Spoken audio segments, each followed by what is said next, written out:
እኔ እንዲ ወድቄ አንገቴ እንዲ ዞሮ በፓይፑ ውስጥ መሃሉ ላይ አንገቴ ገብቶ በቃ ተቀርቅሯል። የሚጥል ህመም ማለት ከክፉ መንፈስ ጋር የተያዘ ይሄ አምራለው ብለሽ ዲፋይን የምታደርጊበት የኛ ሶሳይቲ መጀመሪያው የሰውነትሽን አይደለ ቅርጽሽ ምንሽ ራስን መቀበል ነው የመሰለ ነገር የለም።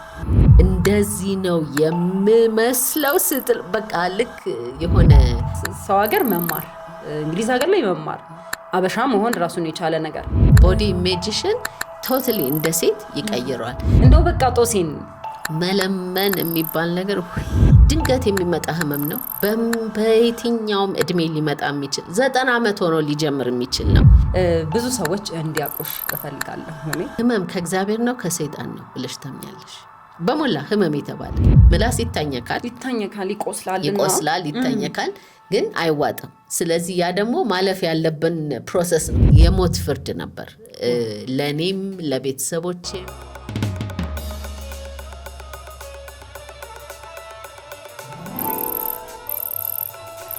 መጀመር ፖድካስት። ሰላም ጤና ይስጥልን ውድ የመጀመር ፖድካስት ቤተሰቦች እንዴት ናችሁ? እነሆ የዛሬ እንግዳዬ ወይዘሮ እናት የእውነቱ ይባላሉ። ኬር ኤፒለፕሲ ኢትዮጵያ መስራችና ባለቤት ሲሆኑ እንግዳዬ ሆነው መጥተዋል። ወይዘሮ እናት እንኳን ደህና መጣሽ። እኔ አንቺ ነው የምልሽ እንግዲህ። አዎ ስለመጣሽ በጣም ደስ ብሎናል። ጥሪያችንና ክብረሽ በጣም በተጣበበ ሰዓትሽ መጥተሽ እንግዳችን ስለሆንሽ በጣም ደስ ብሎናል። እናመሰግናለን። ብዙ ሰዎች እንዲያውቁሽ እፈልጋለሁ እኔ ምክንያቱም በጣም ብዙ ለኢትዮጵያ ይጠቅማል የሚባል በጣም ትልቅ ስራ እየሰራሽ ስለሆነ አንቺ ደግሞ ራስሽን በደንብ እንድታስተዋውቂ እፈልጋለሁ። እሺ እኔም አመሰግናለሁ በጣም ይሄን እድል ስለሰጠሽኝ። እንደዚሁም የኛን ራዕይ ደግሞ አንቺም ራዕይ ነው ብለሽ ስለያሽው መጀመርን በጣም አመሰግናለሁ። እንግዲህ ስለ ራሴ ሳወራ ብዙ ነገሮች አብሮ ተያይዞ ይመጣል። የሴትነት ጀግንነት፣ የሴትነት ተግዳሮት፣ የሴትነት ድካም፣ የሴትነት ብልህነት ያ ሁሉ አብሮ ይመጣል። እኔን ዲፋይን የሚያደርገኝ ስሜ እናት የእውነቱ ይባላል። እንዳልሽው የተወለድኩት አዲስ አበባ ነው። የተማርኩትም ናዝሬት ትምህርት ቤት ነው። ከዛ እድሜን ፈተና 12ኛ ክፍል ተፈትኜ ከጨረስኩ በኋላ እንግሊዝ ሀገር ሄድኩኝ። እናት መጀመሪያ እንዴት ነው ልጅነትሽ እንዴት ነበረ? ምክንያቱም ይሄን ትልቅ ራዕይ ያለውን ትልቅ ነገር ስትሰሪ ልጅነትሽ ላይ እንደ ህልምሽ ነበረ ወይስ ካመመሽ በኋላ የመጣ ነገር ነው የሚለውን ነገር አያይዘሽ። ልጅነቴ በጣም የደስታ ልጅነት ነው ያሳለፍኩት። አንድም አሁን በህይወቴ ያገኘሁትን ሰክሰስ ብዬ ለዛ ክሬዲት የምሰጠው ትምህርት ቤቴ ይመስለኛል። ናዝሬት ትምህርት ቤት እንደምታውቂው የሴቶች ትምህርት ቤት ነው እና በጣም ኤምፓወር እየተደራረግን እንደ ሴቶች መስራት የማንችለው ነገር የለም። በቃ አድገን እዛ ተምረን ስንወጣ ይሄ እኮ መስራት አይቻልም፣ ሴት እንዲህ መስራት አትችልም የሚባል ነገር የለም እና ያ ሳታቂው ስነ ልቦናሽን ይቀይረዋል እና በህይወቴ ሁሉ ባጋጠመኝ መለወጥ እችላለሁ፣ መስራት እችላለሁ፣ ማሻሻል እችላለሁ ነው እንጂ አይቻልም የሚል ነገር በልቤ የለምና አይ ቲንክ በተወሰነ መልኩ ትምህርት ቤቴ ተጽዕኖ እዛ ላይ አድርጓል ብዬ አስባለሁኝ። ግን ዋናው ወደዚህ ወደ ኬር ኤፒለፕሲ ኢትዮጵያ እንግዲህ በሚጥል ህመም ላይ የሚሰራ በጎ አድራጎት ድርጅት ነው። ወደሱ የመጣሁበት ምክንያት እኔ ራሴ በ17 ዓመቴ የሚጥል ህመም እንዳለብኝ ተገኘ፣ ዲያግኖስ ተደረኩኝ። እንግዲህ ያ ማለት የሞት ፍርድ ነበር ለኔም፣ ለቤተሰቦቼም፣ ለዘመዶች በሁሉ በአካባቢያችን ያለው በሙሉ በቃ የሞት ፍርድ በዩ እንደዚህ ሆና ያው ይሄ በካልቸራችን ውስጥ በባህላችን የሚሰጠው አተረጓጎም ነው እንግዲህ ከባህል አትወጭምና በቤተሰብም በጎረቤትም በዘመድም ያለው። ስለዚህ አንድ አይን በልቷት ነው ወይ እንደዚህ ሆና ነው ነበር ግማሹ የሚያስበው። የመጀመሪያ ህመሙ ሲያምሽ እንዴት ነበረ ሁኔታው? የመጀመሪያው መንገድ ላይ የሄድኩ ነው የታመምኩት።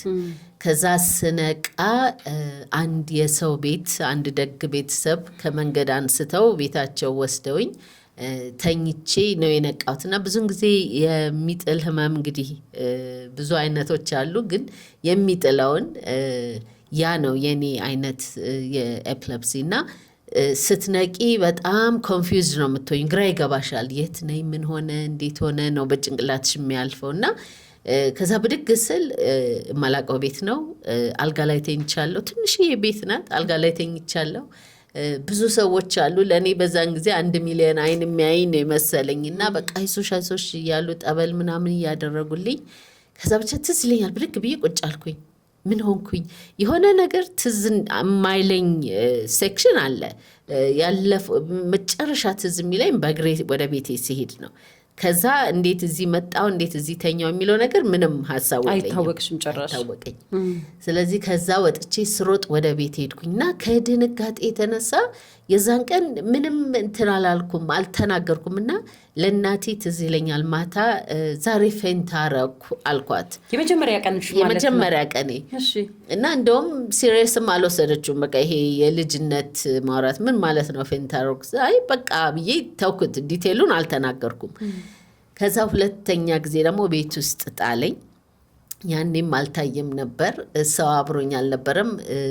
ባገኙኝ ጊዜ መሬት ላይ ወድቄ ያቺ የእንቅልፍ ሰዓቴ ላይ ነበርኩኝ። ከዛ ግን 3ኛ ጊዜ መኪና ውስጥ ከእናትና ከአባቴ ጋር ሆኖ አመመኝ። ከዛ እድለኛ ሆኜ እነሱም በዚህ በጤና ተቋም ሄዶ የመመርመርን የሕክምናን ጥቅም የሚረዳ ቤተሰብ ነው ያለኝ። ስለዚህ ወደ ሕክምና ሲሄድ ያው የሚጥል ህመም አለባት ተብሎ ተነገረ ማለት ነው። እና በጣም በጣም ከባድ ጊዜ ነበር። ግን ሁኔታዎች ደግሞ እግዚአብሔር ብሎ ተመቻችቶልኝ ወደ እንግሊዝ ሀገር ሄድኩኝ የተሻለ ሕክምና ለማግኘት ለሕክምና ማለት ነው። ለሕክምና ከዛ እኔ እንጃ አክቹሊ በጭንቅላቴ በቃ እንምድን ሄጄ ታከምኩ ዳንኩኝ አይነት ነገር ነው የመሰለኝ እንጂ ስለሚጥል ህመም ስለማላቅ ማለት ነው። ከዛ በዛው መማራለሁ በሚለው ነበር የሄድኩት። በቃ ህይወት በእንግሊዝ ሀገር ተጀመረ። እዛም ስትሄጂ አመመሽ ነው ወይስ በ17 ዓመትሽ ነው ትምህርትሽንም እዛው ቀጠልሽ ምናምን? እና እንዴት ነበር እዛ ስትሄጂ ህመም ሲሰማሽ? እዚህ ያለው ማህበረሰብ እና እዛ ያለው አንድ አይደለም እና ምን ገጠመሽ እስቲ እዛ ስትሄጂ?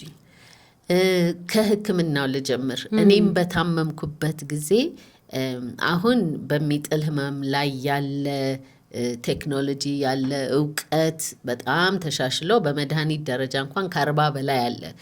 መድኃኒት የሚመረጥልሽ ከየትኛው ኤምአርአይ ተነስቶ ብሬንሽ ከየትኛው ክፍል ነው የሚጀምረው፣ የትኛው ቢደረግ ነው የሚሻለው ተብሎ እንደ ምግብ ምርጫ እንደዛ ተመርጦልሽ ነው። በዛን ጊዜ ግን ያን ያህል በውጭም ሀገር ያን ያህል መድኃኒትም ሆነ ሕክምናውም እንዳሁኑ እንደዳበረው አልነበረም። እና የመጀመሪያውን 5 ዓመት እውነት ለመናገር አሁን ዞር ብዬ ሳየው ምን አጥፍቼ ነው በቃ ከእግዚአብሔር ጋር የሙግት ዓመታት ነው ያሳለፍኩት።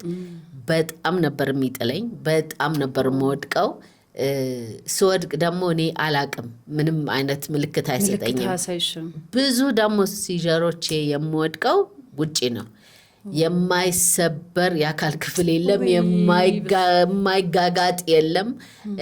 እና በቃ ዩኒቨርሲቲ ነበር ከዛ የገባሁት ዶርም እና መንገድ ላይ እዛ ግቢ ውስጥ በቃ የታወቅኩ ነበር። እና እንዴት ዛሬ ይሄን ሳምንት አልታመመችም፣ ምን አዲስ ነገር ተፈጠረ አይነት እንደዛ ድረስ ነበር። እና በጣም ትግል ነበረኝ።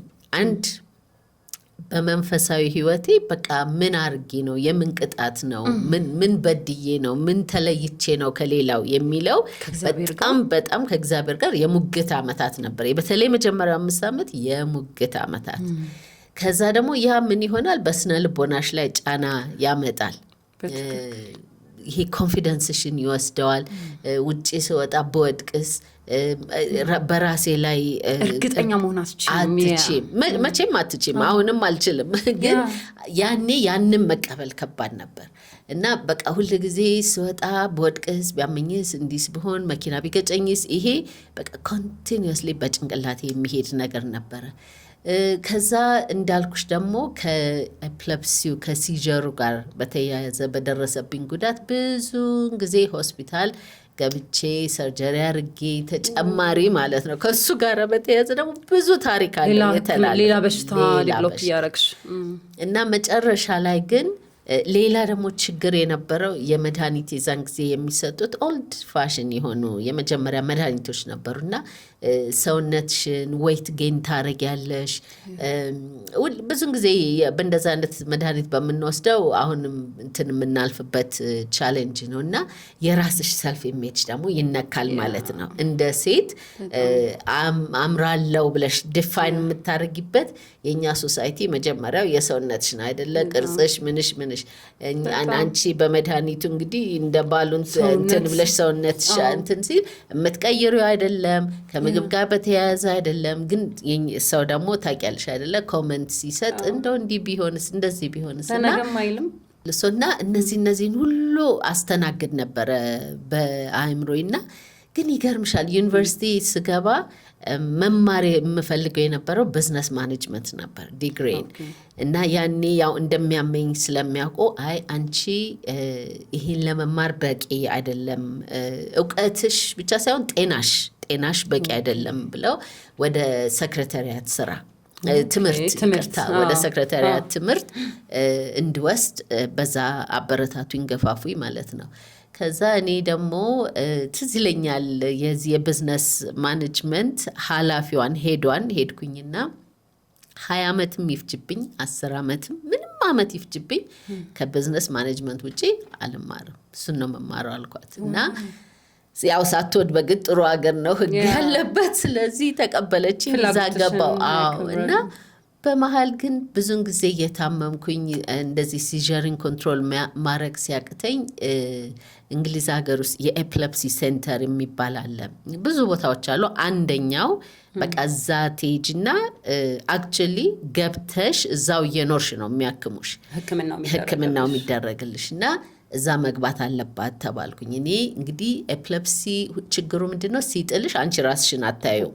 ስለዚህ አንቺ ነሽ እንጂ ምን እንደምመስል የምታውቂው እኔ አላቅም።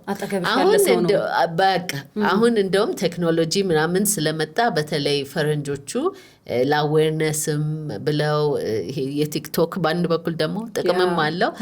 ራሳቸውን ሲያማቸው ሲጀር ሲይዛቸው ይቀዱታል እና ያኔ እኔ ምን እንደምመስል አላቀውም። ኤፕለፕሲ ሲጀርም እንደምመስል አላቅም። ስትነቂ ነው በቃ ስነቃ ነው በቃ ነቃው። ከዛ እዛ ሲሄድ ትዝ ይለኛል የገባው ቀን እንደዚህ ሆል ነበር እና እንዲህ ጠረጴዛ አለ ልክ አሁን አንቺ እንደተቀመጥሽው የሆነ ልጅ እዛ ተቀምጧል። ከዛ በቃ ሰላም ምናምን እያወራን ጣለው ራሱ ሲጀር ጀመረው። አሁን የሚያሰማው ድምፅ አይኑ እንዴት ወደ ላይ ይሄድ እንደነበር አንገቱ እንዴት እንደሚዞር ያ ሁሉ የኔ አይነት እንደሆነ ተሰማኝና እንደዚህ ነው የምመስለው ስትል በቃ ልክ የሆነ እንጃ የሆነ ለመጀመሪያ ጊዜ ነው ያንን ያየሽው? መጀመሪያ ጊዜ ሳይ እና 3 ቀን ሙሉ በቃ እንትን ብለው ነው ያስተኙኝ። እንደዚህ ነው የምመስለው የሚለውን እና ከራስ ጋር ታርቆ መኖር በጣም ከባድ ነው። ከባድ ነገር ምንም አይነት ህመም ሲሆን አይ ቲንክ መጀመሪያ የሚከብደው አንቺ ከራስሽ ጋር ታርቀሽ ያንን በዛ ውስጥ እኔን ኤፕለፕሲ ዲፋይን አያረገኝም፣ እኔ ግን ኤፕለፕሲን ዲፋይን አረገዋለሁ የሚለውን አመለካከት መያዝ እሱ ነበር ከባድ። 6 ወር ነው የተኛሁት እዛ።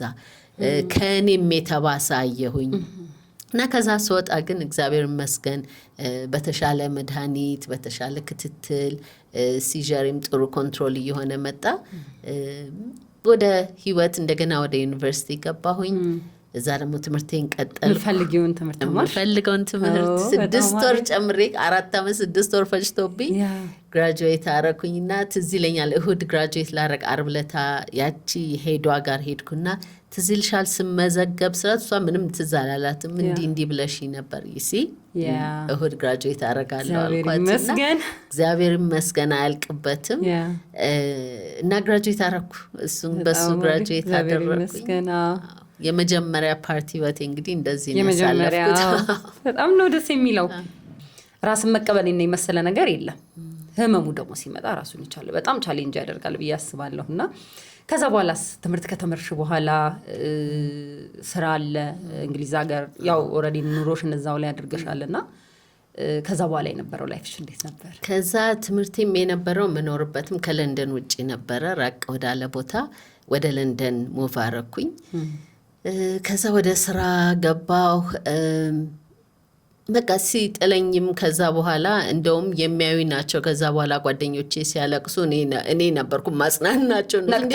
ነቅጨው ምን ሆናችኋል እምለው እና በቃ ከሚጥል ህመም ጋር በስኬት መኖርን ተማርኩኝ። ከሚጥል ህመም ጋር ታርቄ ኦኬ ይሄ ያለ በህይወቴ ግን እሺ ይሄ እንዳይሆን መጠንቀቅ ያለብኝን ነገር በሰው አቅም እጠነቀቃለሁ። ካልሆነ ግን ጠባቂ እግዚአብሔር ነው። እኔ በቃ ዞር ብዬ ያለፉትን አመታት ሳይ እንደው ሰው ቀድሞ የሚጥል ህመም ላይ ጃጅ የሚያደርገው ነገር አለ አይደለ? ለምን ወደ ቤተክርስቲያን አትሄጂም? ለምን ወደ ጸበል አትሄጂም? ለምን ወደ ጸሎት አትሄጂም? ልክ አንቺ እንደማታረጊ ማለት ነው። አንቺ እያረግሽ ያለሽውን አክቲቪቲ አያውቅም፣ እየከፈልሽ ያለሽውን ዋጋ። ይሄ ሰዎች አስተያየት ስንሰጥ አስተያየት መስጠት በጣም ርካሹ ነገር ነው ይባላል። ሰዎች ለራሳቸው በጣም አስተያየት ከሚሰጠው ሰው በላይ ያስባሉ እና አንቺ እዛ አክቲቪቲ ውስጥ ነሽ ብሎ ከመጠየቅ ሰዎች ጀጅ ማድረግ ይቀድመናል። እና እዚህ ውስጥ ምን ያለው መሰለሽ ትልቅ እምነት ይፈልጋል አይደል? አበሻ መሆንሽ አለ ውጭ ሀገር ላይ ተምረሽ እንግሊዝ ሀገር ተምረሽ ወደ ስራ ስትሄጂ ከዛም በዛ መሀል ደግሞ የወጣትነት እድሜሽ ነው። ራስሽን መቀበል የሚለው ነገር ይሄ እምነትሽን ያሳደግሽበትን መንገድ እስቲ ንገሪኝ። ምክንያቱም ብዙ ሰዎች ከህመም ውጪም ሆነው ህመም ላይም ሆነው ራሳችንን መቀበል ይከብደናል። ወጣትነታችንን ይሄ ብዙ ነገር ኖሮን የሌለንን የምናስብ አይነት ወጣቶች ብዙ ነንና ከዚህ ጋር ከዛን ከኢፕለፕሲ ህመም ጋር በየቀኑ ከሚጥልሽ ህመም ጋር ፋይት አድርጎ ያንን እምነት ራስሽን የተቀበልሽበትን መንገድ ለብዙ ወጣቶች ይጠቅማል ብዬ አስባለሁ። ምንድነው እኔ እምነቴን ከህይወቴ ለይቼ አላየውም። ማለት ይህን ሁሉ አመት የተረፍኩት የኖርኩት በእግዚአብሔር ድጋፍ ብቻ ነው። ብቻ በወደቅኩበት ሁሉ እጁ እየቀደመ በሄድኩበት ሁሉ ስወድቅ መልአክ እጁን እየዘረጋ ማለት ያልወደቅኩበት ቦታ የለም። አንድ ጊዜ ኤክስፒሪየንስ ልንገርሽ። ቤት ልጅ ከወለድኩ በኋላ ነው ቤት መታጠቢያ ቤት ገብቼ ብዙን ጊዜ በር አልቆልፍም ድንገት ካመመኝ በሚለው። የዛን ቀን ግን ምን እንደነካኝ አላውቅም፣ በር ቆልፍ ያለሁኝ እና ያመኛል፣ ይጥለኛል። ይሄ መቀመጫው እዚህ ሆኖ እኔ እንዲህ ወድቄ አንገቴ እንዲህ ዞሮ በፓይፑ ውስጥ መሀሉ ላይ አንገቴ ገብቶ በቃ ተቀርቅሯል።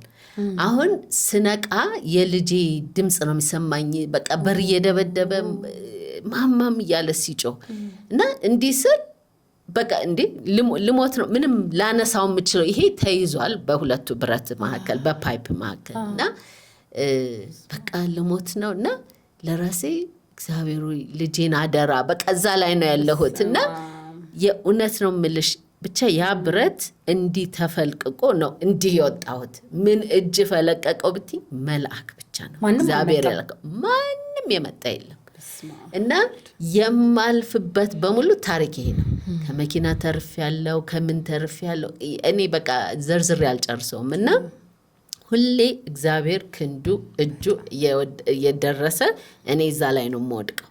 እና አንዳንዴ እንዳረሳውም ይመስለኛል ትንሽ ነው ጭረቶች እንኳን የሚይዘኝ እንዳረሳው ምልክት እንዲሆነኝ ጥበቃው ሁሉ ጊዜ አስታውሺ። እውነት እንደዛ ነው የሚመስለኝና በጣም እኔ እንጃ። እኔ አንዳንድ ጊዜ ይሄ በሞላ አንድ ጊዜ ተልጦ እንዲህ አሸዋ ነገር ላይ ነበረ እና ወድቄ ይሄ ሙሉን ከዚህ ጀምሮ እስከዚህ ድረስ ተልጧል እና በቃ ነጭ ውስጡ ነው የሚታየው። ከዛ ጓደኞች ሁሉ በቃ ጠባሳ ሆኖ በቃ ይሄ ነው የሚገርምሽ ነገር። ይሄ ሁሉ በቃ ድኖ ይሄው ምንም የምታየው ነገር የለም። እኔ በቃ የሚገርመኝ ነገር ነው እና አለ እግዚአብሔር ህይወቴን አላየው በቃ ላስበውም አልችልም። እና ሁሌ ጥበቃው ከኔ ጋር ነው ሁል ጊዜ እና በመሄድበት ሁሉ ቅጥሩንም የሚያዘልለኝ ችግሩንም እንዳልፈው የሚያደርገኝ የሱ ኃይል የሱ ብርታት ነው። እና ወደ ለንደንም ስመለስ እንደዚሁ እኔ እንግሊዝ ሀገር ስሄድ ማንንም አላውቅም ነበር። ማንም በተለይ መጀመሪያ 5 ዓመት የኖርኩበት የተማርኩበት የመጀመሪያውን 3 ዓመት አበሻ የሚባል አላየሁም ነበር።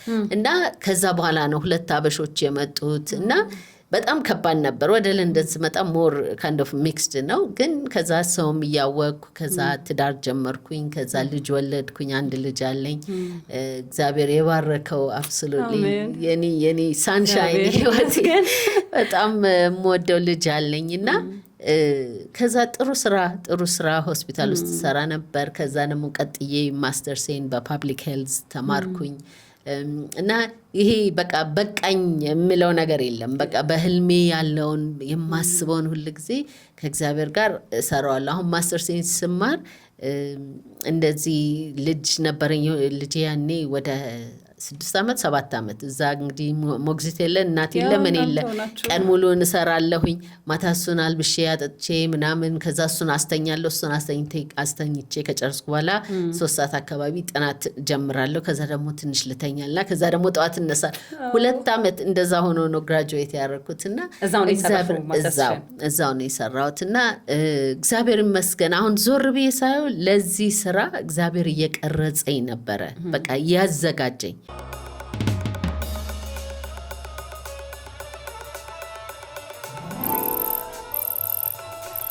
መጀመር ፖድካስት የትዳር አጋርሽ ራሱ በራሱ ምን አይነት ራሱ አንደርስታንድ ኖሮት ነው አክሰፕት የምናደርግበት መንገድ ስለሚለያይ ስፔሻሊ ደግሞ ኢትዮጵያውያን ከሆነን በደንብ አንደርስታንድ ስለማናደርገው ነገሩን ለመቀበል ትንሽ ጊዜ ይፈጅብናል። እንዴት ነበር እሱ ታይም? ትክክል፣ በጣም ትክክል ነሽ። እኔ ሁል ጊዜ አሁን ስናስተምር ሁል ጊዜ አውሩላለሁ። በቃ ልባችሁ ክፍት ሆኖ ስለሚጥል ህመም የሚጥል ህመም ብቻ ሳይሆን ምንም ህመም ቢኖራችሁ በተለይ ክሮኒክ ህመም ከሆነ ተነጋገሩ፣ ተወያዩት። እኛ በባህላችን ይሄ ስለ ህመም አሁን ስለ ሞት ምናምን እንፈራለን አይደል? አናወራም። እና እኔም አይ ቲንክ ሳገባ ምንም ነገር ይሄ ኤፕለፕሲን የሚመለከት እሱ ምን ፊል ያደረግ እንደነበር አላቅም ነበር። በቃ ዝም ብሎ ሪሌሽንሽፕ ነበረን፣ ቀጠልን። እሱም ጥያቄ ጠይቆ አያውቅም። ማለት እንደዚህ ኢሞሽናሊ እሱን ምን ያህል አፌክት እንዳደረገው ወይም እንደሚያደርገው ወይም ሊያደርገው እንደሚችል እሱን አላወራንም ነበረ። ግን ያው አንፎርቹኔትሊ አብረን አንኖርም፣ አሁን ተለያይተናል። ግን ለኖርንበትም ጊዜ አይ ቲንክ መጨረሻም ላይ ችግርን ያመጣው ይህን ተቀብሎ መኖር ነው ለሱም እውነት ለመናገር ዞር ብዬ ሳየው። ምክንያቱም ሁሉ ህመም ነው። የሚጥል ህመም ግን ልዩ የሚያደርገው በቃ ይሄ አለማወቅ።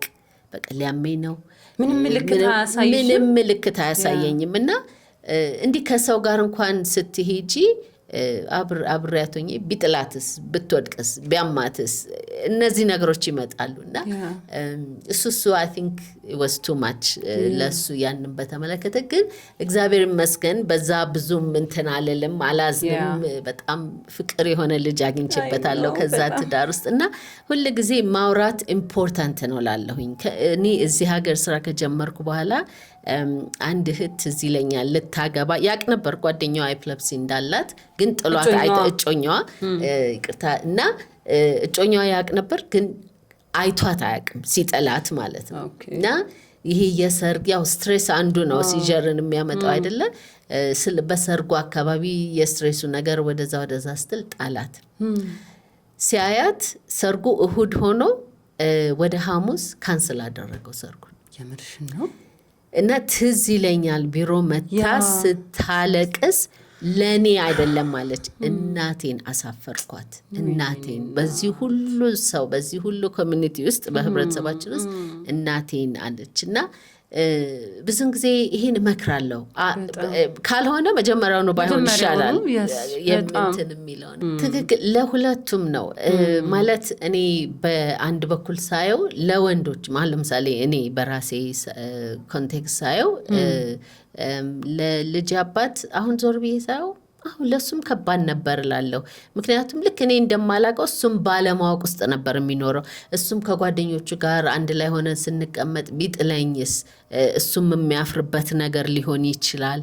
እነሱ ሲያዩት እነሱም ደግሞ የሚያፍሩበት ነገር ሊሆን ይችላል። ብዙ ነገር ተያይዞ ይመጣልና ሰውን ቴክ ኬር ማድረግ ይከብዳል። በጣም የራስሽንም ወላጆችሽን፣ እህቶችሽን፣ ልጆችሽን ሰውነንና እንሰለቻለን። በተለይ ደግሞ በትዳር ላይ ሲሆን የሚጥል ህመሙ ብቻ አይደለም፣ አብሮ ደግሞ የሚመጣ ነገር አለ። ለምሳሌ ወድቀሽ ተጎተሽ በዛኮ እንዲሁ በቃ የአልጋ ቁራኛ ሆነሽ መቅረት ትችያለሽ። አካል ጉዳተኛ ሆነሽ ልትቀሪ ትችያለሽ። ትክክል። ስለዚህ ያለሽ የሪሌሽንሽፕ ፍቅር ያንን ይችላል ወይ? ያንን ያስተናግዳል ወይ? እርግጥ ስታገቢ ያው in life or death, in health or death ተብሎን አይደለ እንግዲህ በፈረንጆቹ የሚገባው። ብትታመሚም ብትሞችም አልለይም ነው እና ይቅርታ ሞት እስከሚለየን ድረስ ተባብለን አይደለም እንጋባው። እና ግን እውነት ያንን ችሎ ይኖራል ወይ? ስለዚህ እንደ ሴት ሁሌ የምመክረው ምንድነው፣ ወንድም ከሆነ ወንድም ታማሚ ወንድ ከሆነ ሁልጊዜ መጀመሪያ ፈትኑ ያንን ሰው፣ መጀመሪያ እዩ፣ ጠይቁ። ምክንያቱም የዛም ህይወት ነው አፌክት የሚደረገው፣ ግን የእናንተ ህይወት ደግሞ ይመራል በእንደዛ ውስጥ ስትሆኝና ሁለቱንም የሚነካ ህመም ነው። ይሄ ደግሞ በመሃል የሚጥል ህመም ሊድን ይችላል፣ ግን በአብዛኛው ደግሞ ህይወትን ሙሉ የምትኖሪው ህመም ነው እና ዋናው ብቻ የምመክረው ምንድነው፣ ሁል ጊዜ ተነጋገሩ፣ አውሩ፣ ግልጽ ሁኑ ስለ ህመሙም። ከዛ ደግሞ ራስ ጋር መታረቅ ዋናው ትልቅ ነገር ያ ነው። ቅድም እንደጀመርኩልሽ በራሴም ኤክስፒሪየንስ ያደረኩት በተለይ ቦዲ አፒራንስሽ ይለወጣል። አሁን እዚህ ሀገር ለምሳሌ የድሮ መድኃኒቶቹ ይሄ ድዳቸው ይደማል፣ ለውጥ ያመጣል እና ያ ሁሉ ቦዲ ኢሜጅሽን ቶታሊ እንደ ሴት ይቀይረዋል። የሚገርምሽ አክቹሊ ሴት አልኩ እንጂ ወንዶችም በዛ ያልፋሉ። እና ቢሮ መጥቶ ስለዚሁ ጉዳይ የተናገረ እንባ እየፈሰሰ የተናገረ ወጣት ነበር እና ለእኔ ሾክ ነበር። እንዲህ ወንዶችም እንደዚህ ፊል ያደርጋሉ የሚለው፣ ምክንያቱም በሴት ነው የለመድ ነው እና ብዙ ነገር ለውጥ ስለሚያመጣ በምንችለው ጤናማ ህይወት እንዲኖረን፣ ጤናማ የሆነ ላይፍ ስታይል እንዲኖረን ማድረግ፣ እማንቀይረውን ግን መቀበል። እግዚአብሔር ሆይ ጸጋን ስጠኝ ነው አይደለ? መቀየር የምችለውን እንድቀየር፣ መቀየር የማልችለውን እንድቀበልና ጥበቡን በመሃል ያለችዋን የትኛው ነው መቀየር የምችለው፣ መቀየር የማልችለው የምትለውን ያችን የምለይበትን ጥበብን ስጠኝ ብሎ እየጸለዩ በእንደዛ ይመስለኛል ህይወት መኖር የሚቻለው። በጣም ኤፒሌፕሲ በጣም ብዙ አይነት እንትኖች አሉት አይደለ? የተለያየ ህመም አለው። እኛ በአጠቃላይ ኤፒሌፕሲ ብለን እንያዘው እንጂ የተለያዩ ህመሞች አሉት እና እነሱን እንደው የተወሰነ የሚጥል ህመም ማለት ከክፉ መንፈስ ጋር የተያያዘ ይሄ በህብረተሰብ ውስጥ ያለው ባህላዊ አመለካከት አይደለም። የሚጥል ህመም የአንጎላችን ነርቭ ንዝረት ጊዜያዊ መረበሽ ነው። በቃ አንድና አንድ በቃ እቹ ናት። እንግዲህ አንድ ጥያቄ ልጠይቅሽ ወይም ደግሞ እስቲ ጥያቄ ላድርገው።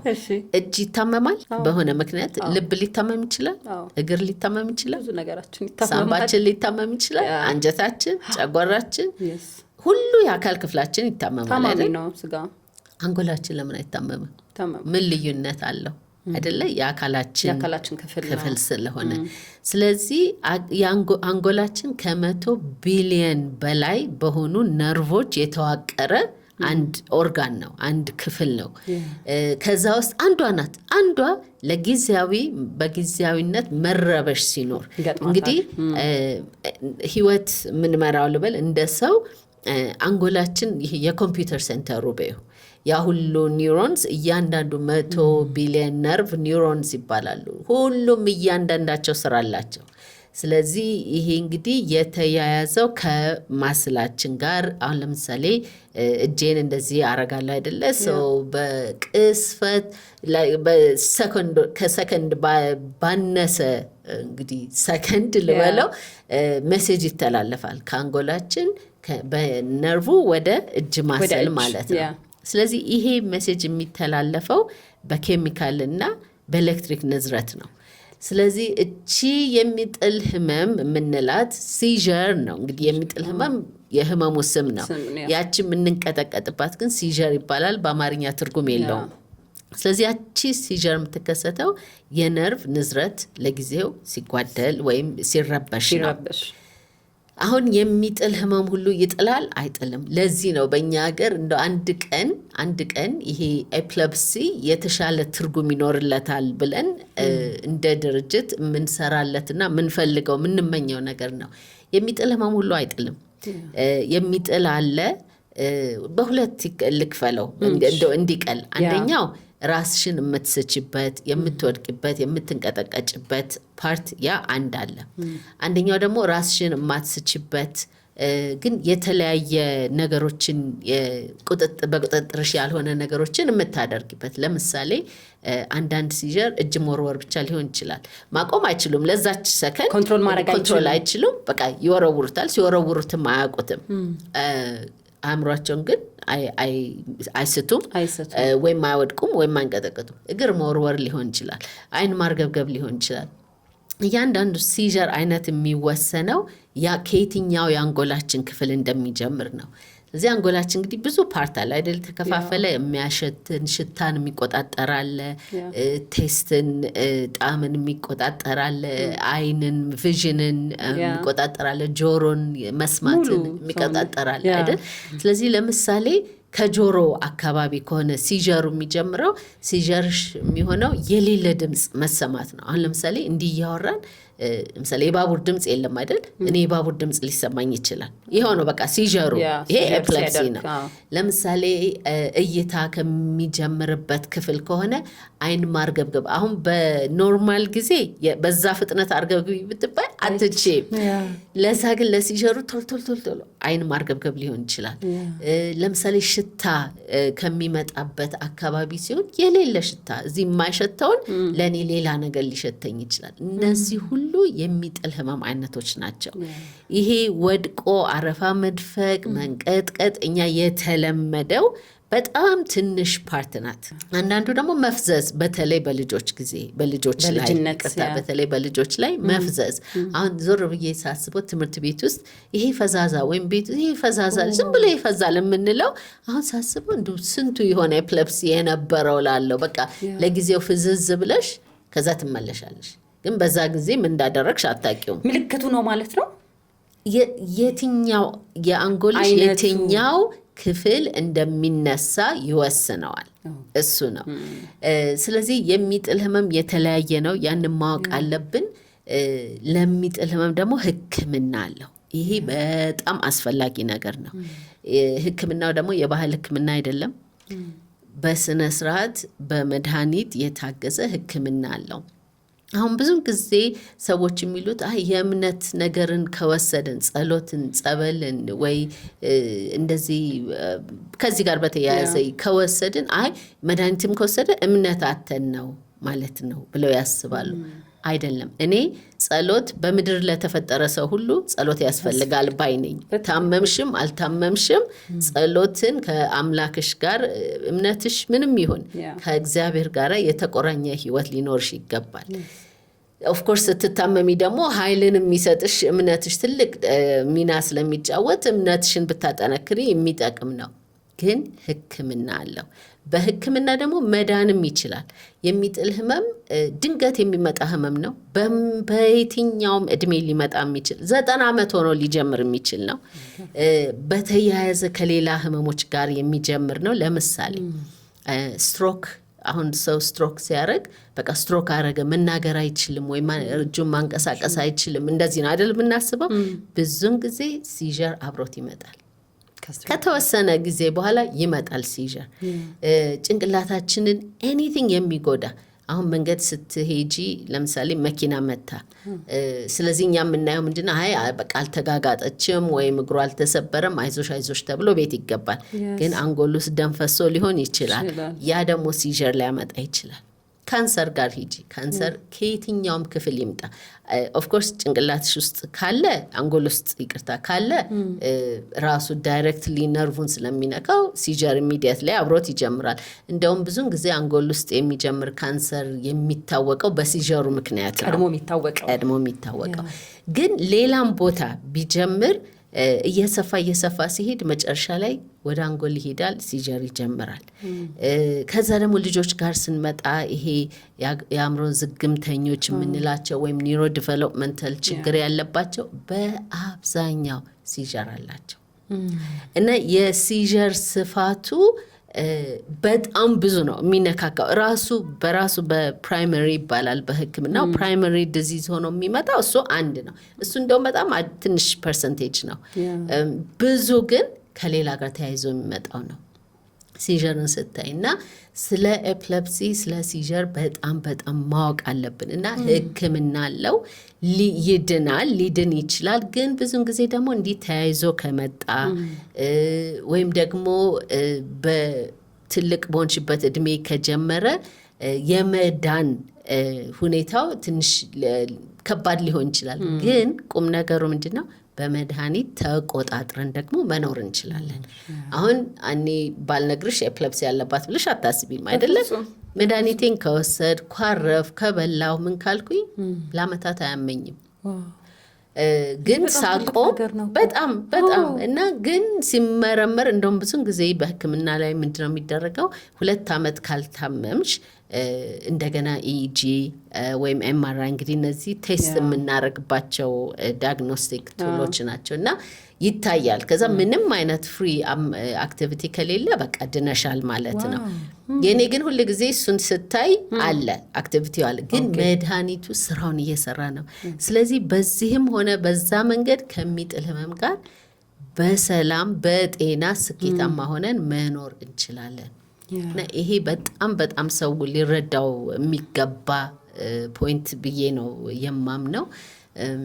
እና ይሄ ደግሞ ከባህል ነገር ጋር ማያያዝን ያ እውነት ለመናገር ከህመሙ ይበልጥ ታማሚዎችን የሚጎዳና የሚሰብር የህብረተሰቡ አመለካከት፣ የቤተ ክርስቲያን አመለካከት፣ የቤተሰብ አመለካከት፣ የጎረቤት፣ የድሩ፣ የሰፊ፣ በትምህርት ቤቱ፣ በዩኒቨርሲቲ እያንዳንዱን ባመጣሹ ቁጥር እዛ ሰው ጋር እስከምደርሺ ድረስ አይዞሽ የሚል እጅ አለመኖር አንቺን ይሰብርሻል ከህመሙ በላይ።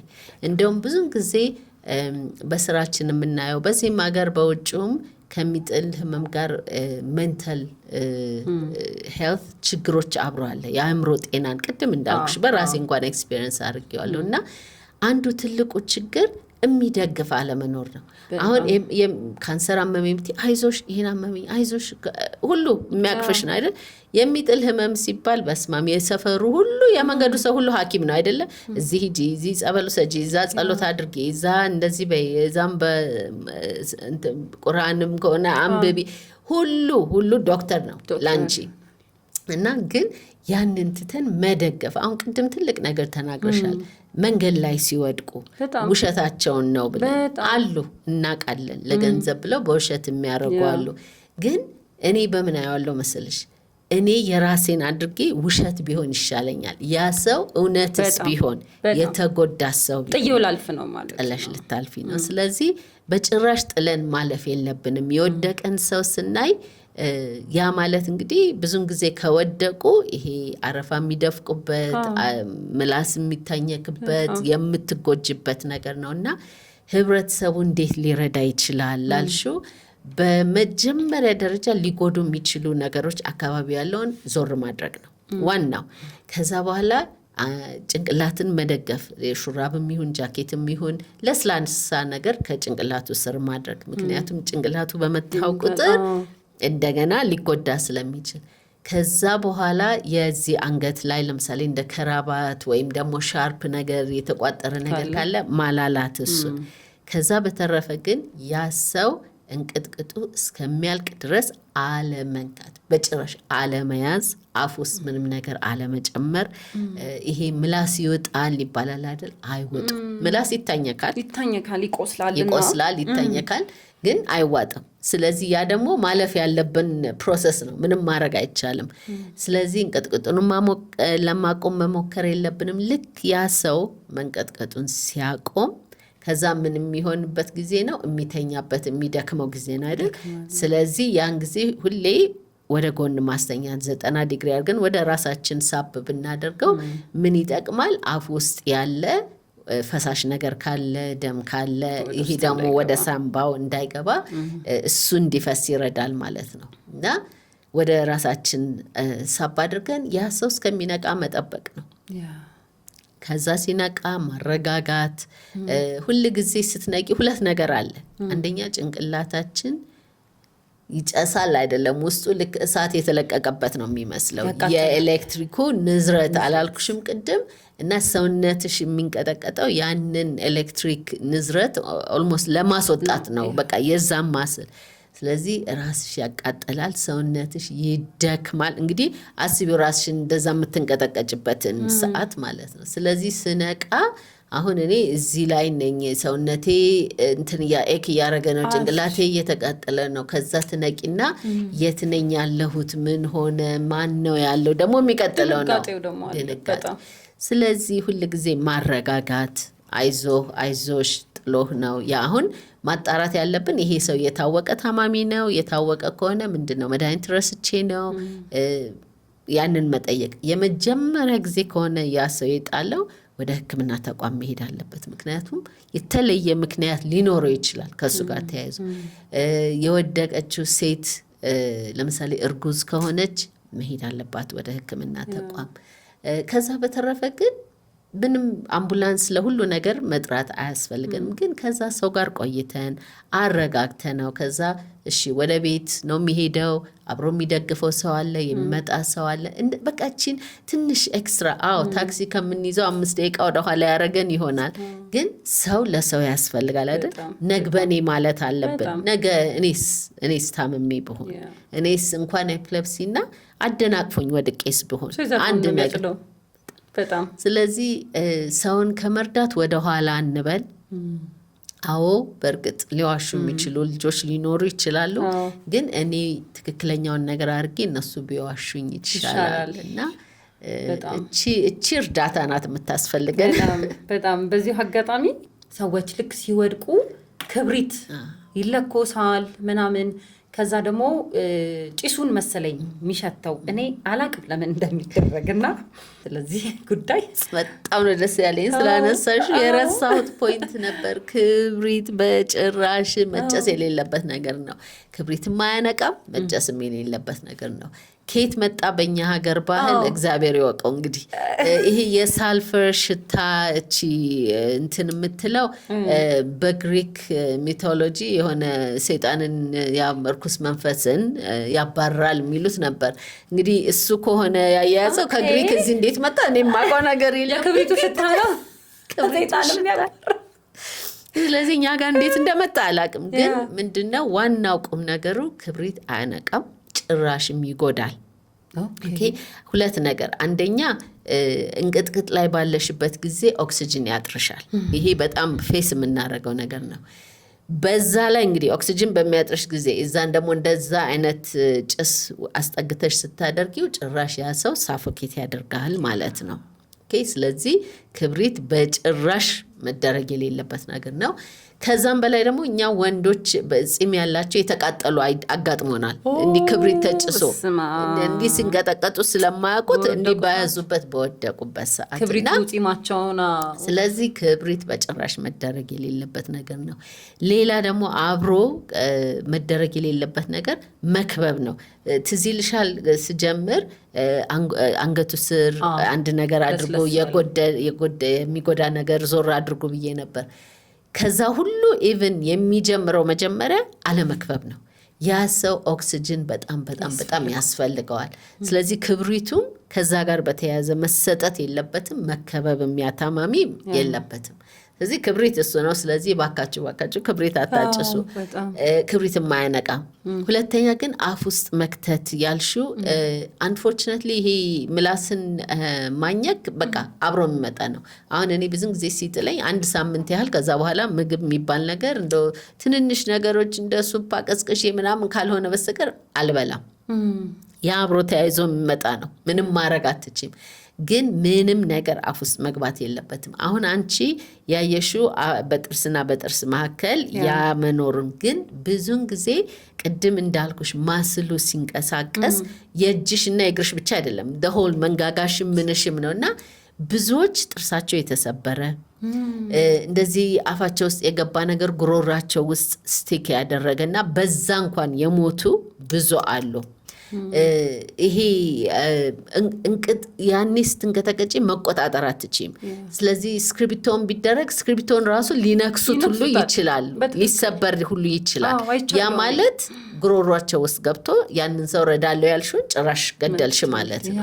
ስለዚህ አፍ ውስጥ ምንም ማድረግ አያስፈልግም። ግን ቶሎ እንቅጥቅጡ ሲያቆም ወደ ጎን ማስተኛት፣ ቶሎ ምራቁ ደም ካለ ወደ ውጭ እንዲወጣ ማለት ነው። እና ደስ ነው ያለኝ ስላነሳሽው። ደስማ የሚገርም ነው። ጭራሽ እንረዳለን እያለን ሰዎቹን እውነት ለምን እንደሚደረግ አላውቅም። እኔ ግን ሲደረግ ሰዎች ያውቁ ይሆናል ብዬ እርዳታ ስለሆነ ቀድሞ አይምሮ ውስጥ የሚመጣው በጣም ብዙ ሰው ከዚህ ብዙ ነገር ይወስዳል ብዬ አስባለሁ። ምክንያቱም ኢቨን እርዳታ እንኳን ላናረግ እንዲሁ ዝም ብለን እንከባለን እንደው ለወሬ በቃ ምናምንና ከዛ ደግሞ ትንሽ ደግሞ ሲሻላቸው ሚሪንዳ ምናምን በቃ እንትን የሆነ አሁንም ስቲል አዌርነስ ያለመኖር ጉዳይ ይመስለኛል። ሰዎች አቅም አንሷቸው ወደቁ ይመስለናል። ትንሽ ኢነርጂ እንስጣቸው ብለን ወይ ጣፋጭ ነገር ምናምን እንሰጣቸዋለን እና ይሄ ለኛ በጣም ትልቅ ነገር ነው። እውነት አላቅም እንግዲህ በዚህ መልኩ በዚህ ልክ ተሰርቶ ከሆነ አላቅም። ከዚህ በፊት ያንን ታማሚውን ደግሞ መጠየቅ በጣም ከነቃ በኋላ አስፈላጊ ነው። አሁን የሚጠጣ ምግብም አንመክርም፣ ትንሽ ሰውነት እስከሚመለስ እስከሚረጋጋ። ምክንያቱም ያ ሰው በዛን ጊዜ ትልቅ ንቅናቄው ሰውነትን ሁሉ ነው እንትን የሚለው የሚረብሸው። ስለዚህ ያ ሰው እስከሚረጋጋና ወደ ራሱ እስከሚመለስ ድረስ ምግብም ውሃም አይመከርም። ግን ምንድነው ያችን ጊዜ ወስደን ያን ታማሚ መጠየቅ። አሁን ታማሚ ከሆነ አይ እነዚህ ይጥለኛል ዛሬ ይጣለኝ እንዲህ ስለሆነ ነው ወይም ምክንያቱን አላውቀውም፣ ግን እንዲህ አድርጉልኝ፣ በቃ እንዲህ ካመመኝ እንደዚህ አድርጉልኝ። ከዛ ሰው ጋር መነጋገር በጣም አስፈላጊ ነገር ነው። ግን ችግሩ ምንድነው እኛ ያንን ጊዜ አንሰጥም አይደለ? ደግ ከሆነን እንግዲህ ሳንቲምም ወርውሮ የሚሄድ አለ፣ ወይም ወሬውን ብቻ አይቶ የሚሄድ አለ። ግን አብሮ የመቆየት ያልኩሽን አሁን ሴቶች ደግሞ ብዙን ጊዜ ምናልባት ቀሚስ ወይ ጉርድ አድርገን ይሆናል፣ በእንቅጥቅጥ ጊዜ ልብስሽ ወደ ኋላ ሆኖ ይሆናል። እንደ ሌላ እህት እንደ ወንድም እንደ አባት እግር እንኳን ካቨር ቢደረግ በሹራብሽ በጃስ ብታደርጊ ስትነቂ ያለሽን እፍረት ትቀንሸዋለሽ ማለት ነው። እና ማድረግ የምንችለው ብዙ ነገር አለ፣ ብዙ ነገር አለ። ልብ ብቻ የሚፈልግ ሳንገባ ልብ ብቻ የሚፈልግ ብዙ ነገር አለ። ወይዘሮ እናት ወደ እንግሊዝ ለንደን ልመልስሽ ነው። አሁን ደግሞ ስትሄጂ አዲስ ኢንቫይሮንመንት ነው የለመድሽው ሀገር ቢሆንም ግን ደግሞ ከህመሙ ጋር አዲስ ማህበረሰብ፣ አዲስ አካባቢ፣ ከዛን ደግሞ ስራ መጀመር አለ። እንዴት ነበር እዛ የነበረው ኤክስፔሪየንስ? በፊት ተማሪ ነበር፣ ከዛ ደግሞ ስራ ቦታ ደግሞ ስገቢ ምን ሰምቻለሁ ባለፈው ካንቺ ከተገናኘን በኋላ ሰዎች ይሄ ባላቸው ህመም ራሱ ስራ ላይ አቴንድ ማድረጋቸው አንቺ ይሄንን አትችይም፣ አንተ ይሄን አትችልም፣ ስለዚህ ይሄን ስለሆነ ነው ይሄን ስራ አትሰራም የመባል በጣም እዚህ ሀገር ውስጥ ብዙ ሰዎች እንደዚህ አይነት ነገር ሰማለሁ። እዛ ስትሄጂ ስራ ስትጀምሪ የነበረሽ ነገር እንዴት ነበር?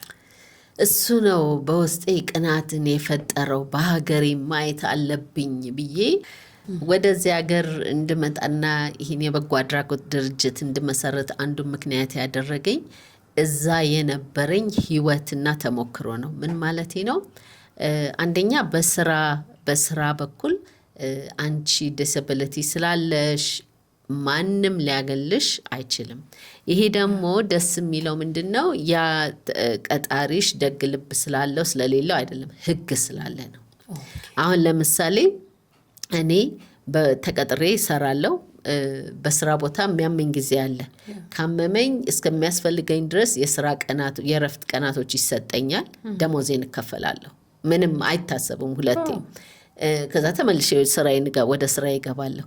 እንደውም ጥያቄው ይሄ መስሪያ ቤትሽ ድርጅቱ አንቺን ባለሽ ችግር ውስጥ ግን ጤናማ ሆነሽ እንድትሰሪ ምን ያህል ረድቶሻል ነው ፖይንቱ። ጭራሽ የሚጠየቀው።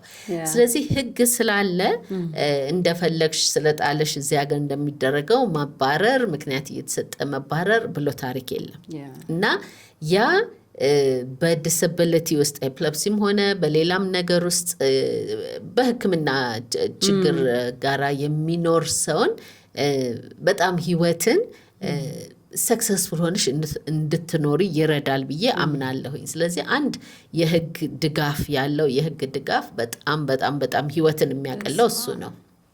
ሁለተኛ ደግሞ ህብረተሰቡ ግንዛቤ ያለው ስለሚጥል ህመም ማለት ሁሉም ዶክተር ነው ማለት አይደለም፣ ግን እንዲህ መንገድ ሲሄድ ቢጥለኝ ትቶኝ ይሄዳል የሚል ፍርሃት የለኝም። ሁሉ ሰው በሚችለው ይረዳኛል። ብዙ ከተጎዳው አምቡላንስ ይጠራል። አምቡላንስ ጠርቶ አይሄድም። አምቡላንስ እስከሚመጣ ይጠብቃሉ። ስነቃ ብዙን ጊዜ እኔ እንዳልኩሽ ሁሌ ይጎዳለሁ የሆነ ነገር ወይ ደም ከምላሴም ከአፌም ከተጎዳሁበት ሁሉ ይወጣልና አይዞሽ በቃ መጀመሪያ አብሮኝ የነበረ ሰው ጊዜ ወስደው ጠብቀው አይዞሽ ሐኪም እየመጣ ነው፣ አምቡላንስ እየመጣ ነው፣ ወይ ማን ልጥራልሽ፣ ሁል ጊዜ ነው የምልሽ። ይሄን ሁሉ አመት ስኖር ሰው አጠገቤ አለ እና ያ በቃ በውስጤ ቅናትን ይፈጥርልኛል። ቅናትን ፈጠረብኝ። እዚህም እኔም ሀገሬ ይሄ መሆን አለበት። ለምንድን ነው በፍርሃት በራችንን ዘግተን የምንኖረው የሚለው። ስለዚህ ሁለተኛው ደግሞ እሱ ነው። ህብረተሰቡ ደጋፊ ህብረተሰብ ነው እውነት ለመናገር። ሌላ ደግሞ ራሱ የትምህርት መዋቅሩ ይህን ያስተምራቸዋል ከልጅነታቸው ጀምሮ። ከነርሰሪ ጀምሮ ይሄ ፈርስት ኤድ የሚባል ሲጀር ሰው ቢይዘው ምን ማድረግ እንዳለባቸው ከልጅነታቸው ነው የሚማሩት። ስለዚህ ሰው ወደቀ ማለት ለነሱ በቃ የተማሩትን በስራ በተግባር ላይ ማዋል ማለት ነው። ሁሉም እርዳታ ይሰጣሉ እና ያ የነዚህ ሲስተሞች በጣም የሚደግፍ ሲስተም ስለሆነ አንቺን በሰክሰስ እንድትኖሪ ይረዳል ብዬ አስባለሁኝ። ሌላ ደግሞ ወደ እንግሊዝ ስፔሲፊክሊ ወደ እንግሊዝ ስመጣ ወይም ዩሮፕ ያሉ ሀገሮችን ስመጣ ደግሞ የሶሻል ሰፖርቱ በጣም ብዙ ነው። አሁን ለምሳሌ እንዲህ ትምህርት ላይ ኒውሮ ዲቨሎፕመንታል ዲሌይ ያላቸው የአእምሮ ዝግምተኛም ይሁኑ ወይም ደግሞ እንደዚህ ዲስብሊቲ ያላቸው በሚገርምሽ ደረጃ እስከ ትምህርት ቤት ለነሱ ላይ የተሰራ ትምህርት ቤት አለ እና ከሰፈርሽ ይሄ ክፍለ ከተማ ብለሽ እናስበውና ባሶች እየመጡ ጧት ይወስዷቸዋል። ከዛ እዛ ሄደው ተምረው ማለት ሰርተው ሊሆን ይችላል፣ ተጫውተው ሊሆን ይችላል። ምንም አንድ ላይ ተጫውተው ደግሞ መልሰው እቤት ያመጧቸዋል። ያ ምንድነው ለኬር ጊቨሩም እረፍት ይሰጣል። እነዚህም ታማሚዎች በር ተዘግቶባቸው አይኖሩም። አብረው ይወጣሉ፣ ሆሊዴ ይዘዋቸው ይወጣሉ፣ እንደዚህ ፓርክ ምናምን ይዘዋቸው ወጥተው ይጫወታሉ። እና እኛ ግን ህብረተሰባችን የታመመን ሰው የሚያገል ህብረተሰብ ነው። በተለይ ይሄ በፊት ለፊት የሚታይ ነገር ሲሆን እንደውም ደስ ይለኛል። አሁን በተለይ አሁን ኦቲዝም ላይ ያለን አመለካከት እየተቀየረ ነው። ዳውን ሲንድሮም ላይ እየተቀየረ ነው። የሚገርምሽ እነሱ እየተቀየሩ ኤፕለፕሲ ስቲል ኤፕለፕሲ ላይ በቃ ይሄ ከእምነት ጋራ ስለሚገናኝ የሰው አመለካከት በጣም በጣም ቁጥብና ትንሽ አናሳ ነው እና ያ ደጋፊ ህብረተሰብ ነው። እውነት ለመናገር ህዝቡም ደጋፊ ህዝብ ነው፣ ህጉም ደጋፊ ህግ ነው። ይሄ ህግ ደግሞ ሀገርን የሚያስተዳድር ህግ ነው አይደለም? ስለዚህ ይሄ ነው በቃ እኔም ወደ ሀገሬ መጥቼ እዚህ ስመጣ ደግሞ ሳየው የሚያልፉበት ሁኔታ ከሚጥል ህመም ጋር መኖር ኦልሞስት ቅጣት ነው። በቃ ቅጣት በራሱ ቅጣት ነው እና ከዛም ደግሞ ማህበረሰቡ ደግሞ አክሰፕት አድርጎ ማያግዝ ከሆነ ደግሞ የበለጠ የሚከብድ ነገር ነው። አሁን ማህበረሰባችን በሃይማኖት በኩል መንፈስ ነው ሊል ይችላል። ይሄ መንፈስ ነው ወይ ያው ሰይጣን ነው እንደምንለው ማለት ነው እንደዛ ይላል። የተለያየ ስም ይሰጣውና ከህክምናው ይልቅ ሃይማኖታዊ ኦፍ ኮርስ መፍትሄ እኮ ነው ያ መፍትሄ ነው ግን ህክምናውም እንዳለ ሆኖ ነገር ግን ሰዎች በምን መልኩ ይለዩታል? የሚጥል ህመም የሚያመው ሰው ሁሉ ኤፒሌፕሲ ላይሆን ይችላል። አንዳንዴ መንፈስም ሊጥለው ይችላል። ይሄ ሰው ታማሚ ሊሆን ይችላል። እሱንና ኤፒሌፕሲን ሰዎች እንዴት ይለዩ? አሁን መንገድ ላይ የሆነ ሰው ወድቆ ብናየው መንፈስ ነው ይሄ ብለን ጸበል ልንረጨው ወር ደግሞ ልንጸልይለት ወይም ደግሞ እንደ ኤፒሌፕሲ ደግሞ ትሪት ልናረገው አሁን ቅድም እንዳልሽን በምን ይለየው ሰው? ምክንያቱም ኢትዮጵያን ስናስባት ሃይማኖት፣ ባህል፣ ወግ በዚህ ማህበረሰብ ውስጥ ያደገን ሰዎች ነን እና ምልክቱን መለየት ብንችልና እርዳታ ለምናረገው አካል ስፔሲፊክ የሆነ እርዳታ እንድናረግ በምን ይለየዋል? አንቺስ እንደው ገጥሞሽ ያውቃል? ኤፒሌፕሲ እንደ ኤፒሌፕሲ እንደ መንፈስ ሆኖ አሞት ከዛ ደግሞ ጥሩ ጥያቄ ነው። እኔ ከምን አየዋለሁ መሰለሽ መንፈስም ይሁን ኤፒሌፕሲም ይሁን ለእርዳታ የተዘጋጀ ልብ ይኖራል። ኦኬ በዋናነት እሱ ነው። መንፈስም እኮ ስለሆነ ያንን ሰው ማንጓጠጥና መግፋት እኮ የለብንም አይደለ? እንደ ክርስቲያን እንደ እምነት ወይም ደግሞ እንደ ሰው እግዚአብሔር ብዙ እንዳደረገለት ሰው በቃ እንደ ሰው እንደ ስብዕና ስታዩ መንፈስም ያዘው አልያዘው ያ ሰው መገፋት የለበትም። ስለዚህ መነሻው እርዳታ መስጠት አለብን ነው። ኦኬ ሁለተኛ ደረጃ ደግሞ መንፈስ ብለን እንግዲህ በእምነት ለምሳሌ ይሄ የመንፈስ ያለበት የሚንቀጠቀጥ ይወድቃል ምናምን የምንለው አለ አይደለም? ብዙን ጊዜ የሚለየው የሚጥል ህመም ከሆነ ተደጋግሞ የሚመጣ ነው። አንድ ጊዜ አይደለም የሚጥልሽ ወይ በቃ ተደጋግሞ የሚመጣ ነገር ነው። ስለዚህ ህይወትሽን ሙሉ እንግዲህ መንፈስ ይዞሽ ይኖራል የሚባል ነገር መኖር የለበት። እንደዛም ያስቡ አሉ። ግን የሚጥል ህመም ሲሆን ህክምና አለ ብልጌ ያለው አይደለ? ህክምና ለማግኘት ደግሞ ዳያግኖስቲክስ ቱል የሚባል አለ። ኢጂ ትነሻለሽ፣ ኤምአርአይ ትነሻለሽ። እነሱ ሁሉ ያረጋግጡልሻል አይደለ? ይሄ ነገር ኤፒሌፕሲ ነው አይደለም የሚለውን። ግን አንድ ነገር ልጠይቅሽ፣ ህመም ከእግዚአብሔር ነው ከሰይጣን ነው ብለሽ ታምኛለሽ? በሞላ ህመም የተባለ ህመም ከሰይጣን ነው። እሺ፣ ስለዚህ ኤፒሌፕሲን ለምን ይለየዋል? አክቲቪቲው አሁን ለምሳሌ ሰው ጨጓራውን ሲያመው የሚሰማው ነገር አለ አይደለ? እንጂ አይወድቅም እንደዚህ አይሆንም ነው አይደለ? አሁን ምንድነው ኤፒሌፕሲ ሚጥል ሆነና ከሆነ ከሚጥል ነገር ጋር አገናኘን እሱ ነው። ስለዚህ ሰው ማሰብ ያለበት ምንድነው በእምነት ውስጥ ያለ ሰው አትሊስት በእምነት ውስጥ ያለ ሰው እግዚአብሔርና መንፈስ አለ ብለን ደግሞ ክፉ መንፈስ አለ ብለን ካመንን ህመም ሁሉ ክፉ መንፈስ ነው። ኦኬ ስለዚህ አንደኛ ልባችን ለመማር መዘጋጀት አለበት። ኩላሊቴንም ታመም፣ ካንሰርም ታመም፣ ደም ብዛትም ታመም፣ ኤፒሌፕሲም ታመም ህመም ከሆነ ሁሉም ከአንድ ነው የሚመጣው ማለት ነው። ኦኬ ስለዚህ ኤፒሌፕሲን እንግዲህ ይጥለዋል በሚለው ቅድም ምን አልኩኝ? የኤፒሌፕሲ የማይጥለው ኤፒሌፕሲ በጣም ብዙ ነው። ብዙ ግን ያንን አናስተውለውም አይደለም። በዚህ አጋጣሚ አንድ ነገር መናገር የምፈልገው ምንድነው ቤተሰብ ሁሉ ጊዜ ልጆችን ደጋግሞ የሚያደርጉትን ነገሮች አስተውሉ። አሁን ለምሳሌ እጁን ሁሉ ጊዜ እየወረወረ ይረብሻል። አንዴ ሊረብሽ ይችላል፣ ሁለቴ ሊረብሽ ይችላል። ግን እስቲ ደጋግመሽ እዩ። ፓተርን አለው አይደለ? እንደዚህ ሲጥል ያንን ነገር ከቁጥጥር ውጭ እንደሆነ ስታይ የሆነ ነገር አለ ማለት ነው። ወደ ህክምና ተቋም እንወሰደው። ሲደጋገም ግን የሚጥለውም እንኳን ቢሆን ከመንፈስ ጋር ይመሳሰላል። እንግዲህ መንፈስን በእንደዛ ካየነው ይመሳሰላል። ግን ወደ ማረጋገጫችን ወደ ህክምና ተቋም ሄደን ዳያግኖስቲክ ቱል ተጠቅመን ሐኪም ሲመረምረን ሲያየው ሲያረጋግጠው ኦኬ ይሄ የሚጥል ህመም ነው እንጂ መንፈስ አይደለም ወደሚለው እንመጣለን ማለት ነው። እኔ አሁን ብዙ ሰው እንደዛ ያለኝ ብዙ ሰው አለ አሁንም የሚለኝ ይሄ መንፈስ ነው እንደዚህ ሁሌ ምንላቸው ነው መንፈስ ነው የሚሉት። ህመሙ ራሱ ኤፒሌፕሲን ራሱ መንፈስ ነው ተብሎ እንጂ የአንጎል የነርቭ ንዝረት ነው ችግር ነው ብሎ አያዩትም። ከመንፈስ ጋር ያያዩታል። እና እኔ አሁንም እንኳን ወደ ጸሎት ብትሄጂ እኮ ትድኛለሽ፣ ወደ ጸበል ብትሄጂ ትድኛለሽ የሚል እና መልሴ ምን እንደሆነ ታውቂያለሽ? እግዚአብሔርን የኔን ያህል አታውቁትም። የኔ ህይወት ኤቭሪዴይ በሱ ላይ ተደግፋ ነው የምትሄደው። የክር ህይወት ናት እላለሁ። ስወድቅ የሚደግፈኝ እሱ ነው። ስለዚህ አትንገሩኝ ስለ እግዚአብሔር፣ እኔ ነኝ ልነግራችሁ የምችለው እላለሁኝና ግን ከሁሉ በላይ ማድመጥ፣ ሰውን ማድመጥ በቃ እሱ እኮ ነው የሚሳነን አይደለ? ቶሎ ቸኩለን እኛ ወደ ጃጅመንታል ነን። በቃ እንደዚህ ስለሆነች ነው እንዲህ ስለሆነ ነው።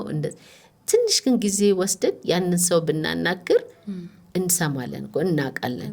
ግን እኛ ፈጥነን ሰውን አኪዩዝ ለማድረግ እንደዚህ ነው በቃ ያ ነው የኛ ባህላችን የሆነው። ደቂቃ ሰዎቹን ብንሰማ በቃ እነሱም ልባቸው ርፍ ይላል ለኛ በማውራታቸው። እኛም የሆነ እንትኑን እናገኘዋለን፣ የሆነ ፓተርኑን እናገኘዋለን። እዚህም ሄድ ሐኪም ቤትም ሄድ ጸበልም ሄድ ለማለት እንደውም የሚመቸው ማዳመጡ ነው። ኬር ኤፕለፕሲ መቼ ተጀመረ? እንዴትስ ጀመርሽው? ማለት ህልምሽስ ምን ነበረ? ጊዜሽን፣ እድሜሽን፣ ብዙ ነገርሽን እየሰጠሽ ያለው ድርጅት ነውና ለብዙ ሰዎችም እየደረስሽ ነው።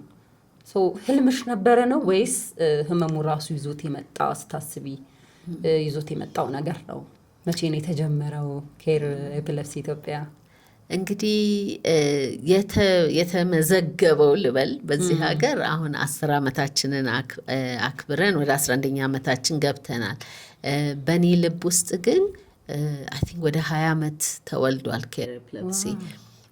ምንድነው ቅድም እንዳልኩሽ ነው። እኔ በእንግሊዝ ሀገር ስኖር ያ ሁሉ ድጋፍ ስለነበረኝ የምፈልገውን ተምሬ ልጅ ወልጄ በቀን ህይወቴ ውስጥ ኤፕለፕሲ ስላለብኝ ብዬ የሚያስጨንቀኝ ነገር የለም፣ የሚቀርብኝ ነገር የለም። እና በዛ ውስጥ ኖሬ እዚህ ግን ሀገሬ ስመጣ የታማሚዎች የሚያልፉበት በተለይ ደግሞ ሴቶች የሚያልፉበት ብዙ ለምሳሌ ጾታዊ ጥቃት የሚደርስባቸው አለ። ከማን እንዳረገዙ ሳያውቁ እርጉዝ ሆነው ራሳቸውን የሚያገኙት አለ። በፊዚካል ይሄ ቫዮለንስ ልበለው፣ ይሄ የመደብደብ የአቢዩዝ ልበለው ብዙ ፌስ የሚያደርጉ አሉ። ልጆችም እንደዚሁ ከትምህርት ቤት የሚወጡ በድህነት የሚኖሩ አያልቅም። ማለት ኤፕለፕሲ ብለሽ ስትጀምሪ ችግሩን ዘርዝረሽ አያልቅም። በቃ በህብረተሰቡ ስትገለሊ ታማሚው ብቻ ሳይሆን ቤተሰቡም ነው እንዳለ የሚገለለው። እና ይሄ በቃ እጅስ አንዱን ስትዩ አንዱን የሚያመጣ ነገር ነው። እና በቃ ይሄ ሁሉ ሴት እንደመሆኔ እናት እንደመሆኔ ሰው እንደመሆኔ በጣም ልቤን የሚያቆስለውና የሚያደማው ነበርና እውነት ለመናገር መጀመሪያ ላይ እንደው ኢትዮጵያ ውስጥ የሆነ ነገር መደረግ አለበት ነው እንጂ እኔ አረጋለሁ የሚል አልነበረም። ግን መቀየር አለበት፣ ይሄ መለወጥ አለበት የሚል ፊሊንግ ነበረኝ። ከዛ ግን እግዚአብሔር በልብሽ ሲያስቀምጥ ክሊር ያደርግልሻል አይደለ? ይሄ ያንቺ ስራ ነው፣ በቃ ያንቺ ነው፣ ያንቺ ሸክም ነው የሚጠብቀው። በቃ እንደሱና ከዛ የዛሬ 10 ዓመት ነው ወደ ኢትዮጵያ ሙቭ አድርጌ የመሰረትኩት። እና አሁን ዞር ብዬ ሳየው አንዳንዴ እስቃለሁኝ። ምክንያቱም ያኔ ይዤ የመጣሁት ማይንድ በቃ ቲፒካል የዩሮፕ፣ እኔ ደግሞ ብዙ ህይወቴን ከነጮች ጋር ስለኖርኩኝ እንዲሁ ጸባይም በጣም ወደ እነሱ የተጠጋ ነው። እና በጣም በቃ ነገሮች ቀላል ይመስሉኝ ነበረ። በቃ ባንዴ ብዙ ነገሮች በቃ የሚሰራ ሰው እንዲህ አረጋለሁ ሲል የሚያረግ እነዚህ ነገሮች አሁን እንደ ቀልድ የሚታዩት በቃ ለእኔ አረጋለሁ ሲሉ ያኔ በቃ ከሌ ያረጋል ልና ያ ነገር ተሰርቷል ማለት ነው። ከዛ በቦታው ሳይገኝ በቃ ምን ጉድ ነው። እና እውነት ለመናገር እኔ ራሱ ጭንቅላቴ ነው ይዞረው። ምክንያቱም ምን አይነት የአሰራር ሂደት ውስጥ ነው የገባሁት የሚለው ያንም መልመድ ከባድ ነበር። አስተሳሰብን ደግሞ የራሴኑ ካልቸር እንደገና ሁለተኛ ጊዜ መልመድ ማለት ነው። ከብዙ ዓመት ካልቸር ማህበረሰብ ድጋሚ እና ከባድ ነበር። ከሁሉ በላይ ግን ስመጣም ትልቅ ድሪም ይዤ ግን ብዙም ገንዘብ ሳልይዝ ነው የመጣሁት፣ አልነበረኝም። እና በትንሽ ነገር ነው የጀመርኩት። እና በቃ ሀሳቤ የነበረው እዚህ ልክ በቃ የውጭ ሀገር በቃ ሰው እንዲህ ቻሪቲስቲ ፈንድሬዝ ስታደርጊ በጣም ይረዳሉ አይደል? እና እዚህም እንደዛ ነበር የመሰለኝ እና በቃ ፈንድሬዝ እያረኩ ምን እያረኩ እረዳለሁ። ያ ሁሉ እንደማይሆን ነው ከዛ የገባኝ። ግን ምንድነው እግዚአብሔር ትልቅ ህልምን ሲሰጥ አብሮ ደግሞ የሚደግፍን ሰው የሚደግፍን አቅም ትፈተኝበታለሽ። እኔ ኬር ኤፒሌፕሲ 10 ዓመት በቃ አለቀ በቃ ልና ከዛ ደግሞ እንደገና ተመልሶ ይነሳል። ከዛ ደግሞ አለቀልና በእግዚአብሔር ደግሞ ተስፋ አይቆረጥም ስል ደግሞ እንደገና ይነሳልና ይሄ እምነቴም በጣም የፈተነበት እስከ መጨረሻ ሳንቲም ድረስ የፈተነበት ጊዜ ነበር አመታቶች። እና በዚህ አመታት ውስጥ ለብዙ ደርሰናል። ይህን ስራ ከጀመርን ወደ 4000 የሚሆኑ ሰዎች በበራችን ገብተው አልፈዋል። አሁን ይህን ያለፈውን አመት ወደ 1700 የሚሆኑ ፔሸንቶች በእኛ ስር ክሊኒካል ኬር ማለት ነው ይሄ ህክምናን ብቻ የሚከታተሉ አሉ። እና ለአንድ ሰው ከደረስኩ ይበቃኝ ነበር ለኔ እውነት ለመናገር አንድ ህይወት ቫልዩ ስላለው። ግን ብዙ እንሰራለን። በድርጅታችን ውስጥ የሚጥል ህመምን በህክምና ድጋፍ እንሰጣለን። እንደዚሁም ዳያግኖስቲክ ላይ ቅድም ስለ የነበረው ኢጂን በነፃ እንሰጣለን። እኛ አገልግሎታችን ሁሉ ነፃ ነው፣ ምንም አናስከፍልም። ሌላ ደግሞ በትልቅ በስፋት የምንሰራው አዌርነስ ግንዛቤን ለመፍጠር ነው። አሁን እስካሁን ሳወራው የነበረው ይሄ ህብረተሰብ አመለካከት መቀየር አለበት እና በተለይ አጥብቀን ይሄ ትምህርት ቤቶች ላይ ወጣቶች ላይ እንሰራለን። ምክንያቱም የእነሱን መቀየር ይቀላል አንዳንድ ጊዜና እንግዲህ የሚቀጥለውን ደግሞ ጀነሬሽን ሲተኩ አትሊስት ይሄ ለውጥ ይመጣል በሚልና ህብረተሰብ ላይ በጣም ብዙ እንሰራለን። በጤና ጣቢያዎች ላይ የሄድን እድሮች ላይ የሄድን በየአመቱ ደግሞ እንደ ካምፔን ነገር አለን። ባለፈው ነበራችሁ ካምፔን ነበረን ብሔራዊ የሚጥል ህመም ወር ብለን እዛም ላይ እንትንላለን እናስተምራለን። እና ይሄ ኮሚኒቲን በተለያየ መንገድ እናስተምራለን። እነዚህም ሶሻል ሚዲያንም እንግዲህ ቴክኖሎጂውንም ተጠቅመን እንደዚሁ ለሰው ለማድረስ እንሞክራለን ለማስተማር።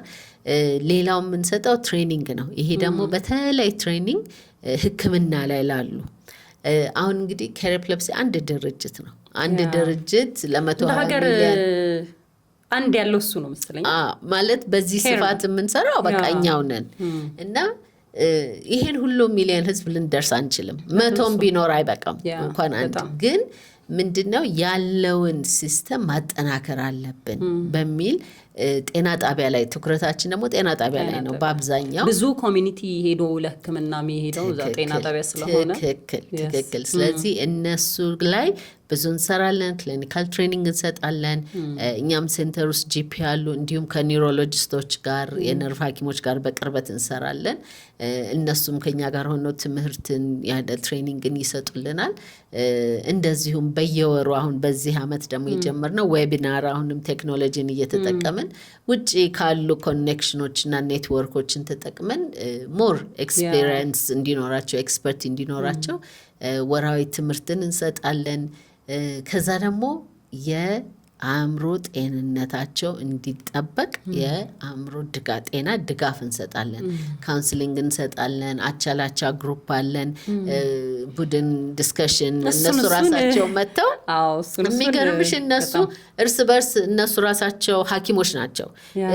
እኔ አንዳንዴ እስቃለሁ። በቃ ቢሮ ሆኜ ዝም ብዬ ስሰማቸው እንዲህ እኮ ሲያምሽ እኔም እንዲህ ይሰማኛል፣ ለምን እንዲህ አታረጊም፣ ለምን እንዲህ ከነሱ ራሱ ሲሰሙ ለነሱ ሞር ኃይል ነው። አንደኛ አንቺ ብቻ ይመስልሻል ብዙን ጊዜ በቃ ይሄ ህመሙ ወይም ስሜቱ ያንቺ ብቻ ይመስልሻል። ሌላውም ፊል እንደሚያደርግ ስትሰሚ እንዴ ለካስ እኔ ብቻ አይደለሁም የሚለው ራሱ አንድ ተስፋ ነው፣ አንድ ጥንካሬ ነው። እና ያንን መድረክ እናዘጋጅላቸዋለን። እንደዚህም ልጆች ቤተሰቦችን እንደግፋለን። ልጆቻቸው እንዴት መያዝ እንዳለባቸው፣ ህክምናቸው፣ መድኃኒታቸው እንዴት መንከባከብ እንዳለባቸው ያን ሁሉ ትምህርት ለቤተሰብም እንሰጣለን። እንደዚሁም ከዛ በተጨማሪ ደግሞ አድቮኬሲ ስራ ነው እንዳልኩሽ። ይሄ በእኛ ብቻ የሚሰራ አይደለም። ጤና ሚኒስቴር፣ አዲስ አበባ ጤና ቢሮ የሚመለከታቸው የመንግስት አካላት ጋር እንዲሁም ሌሎች ፓርትነሮችን አብረን እንድንሰራ አብረን እንድንለውጥ በፖሊሲ ደረጃ እንዲቀየር። ቅድም ምን አልኩሽ እንግሊዝ ሀገር የሰው ደግነት ሳይሆን እንደዛ የሚያኖረን ህጉ ነው። ህጉ ስላለ ተሰራ ህጉም ስላለ እና እዚህም ሀገር ያ እንዲቀየር ነው።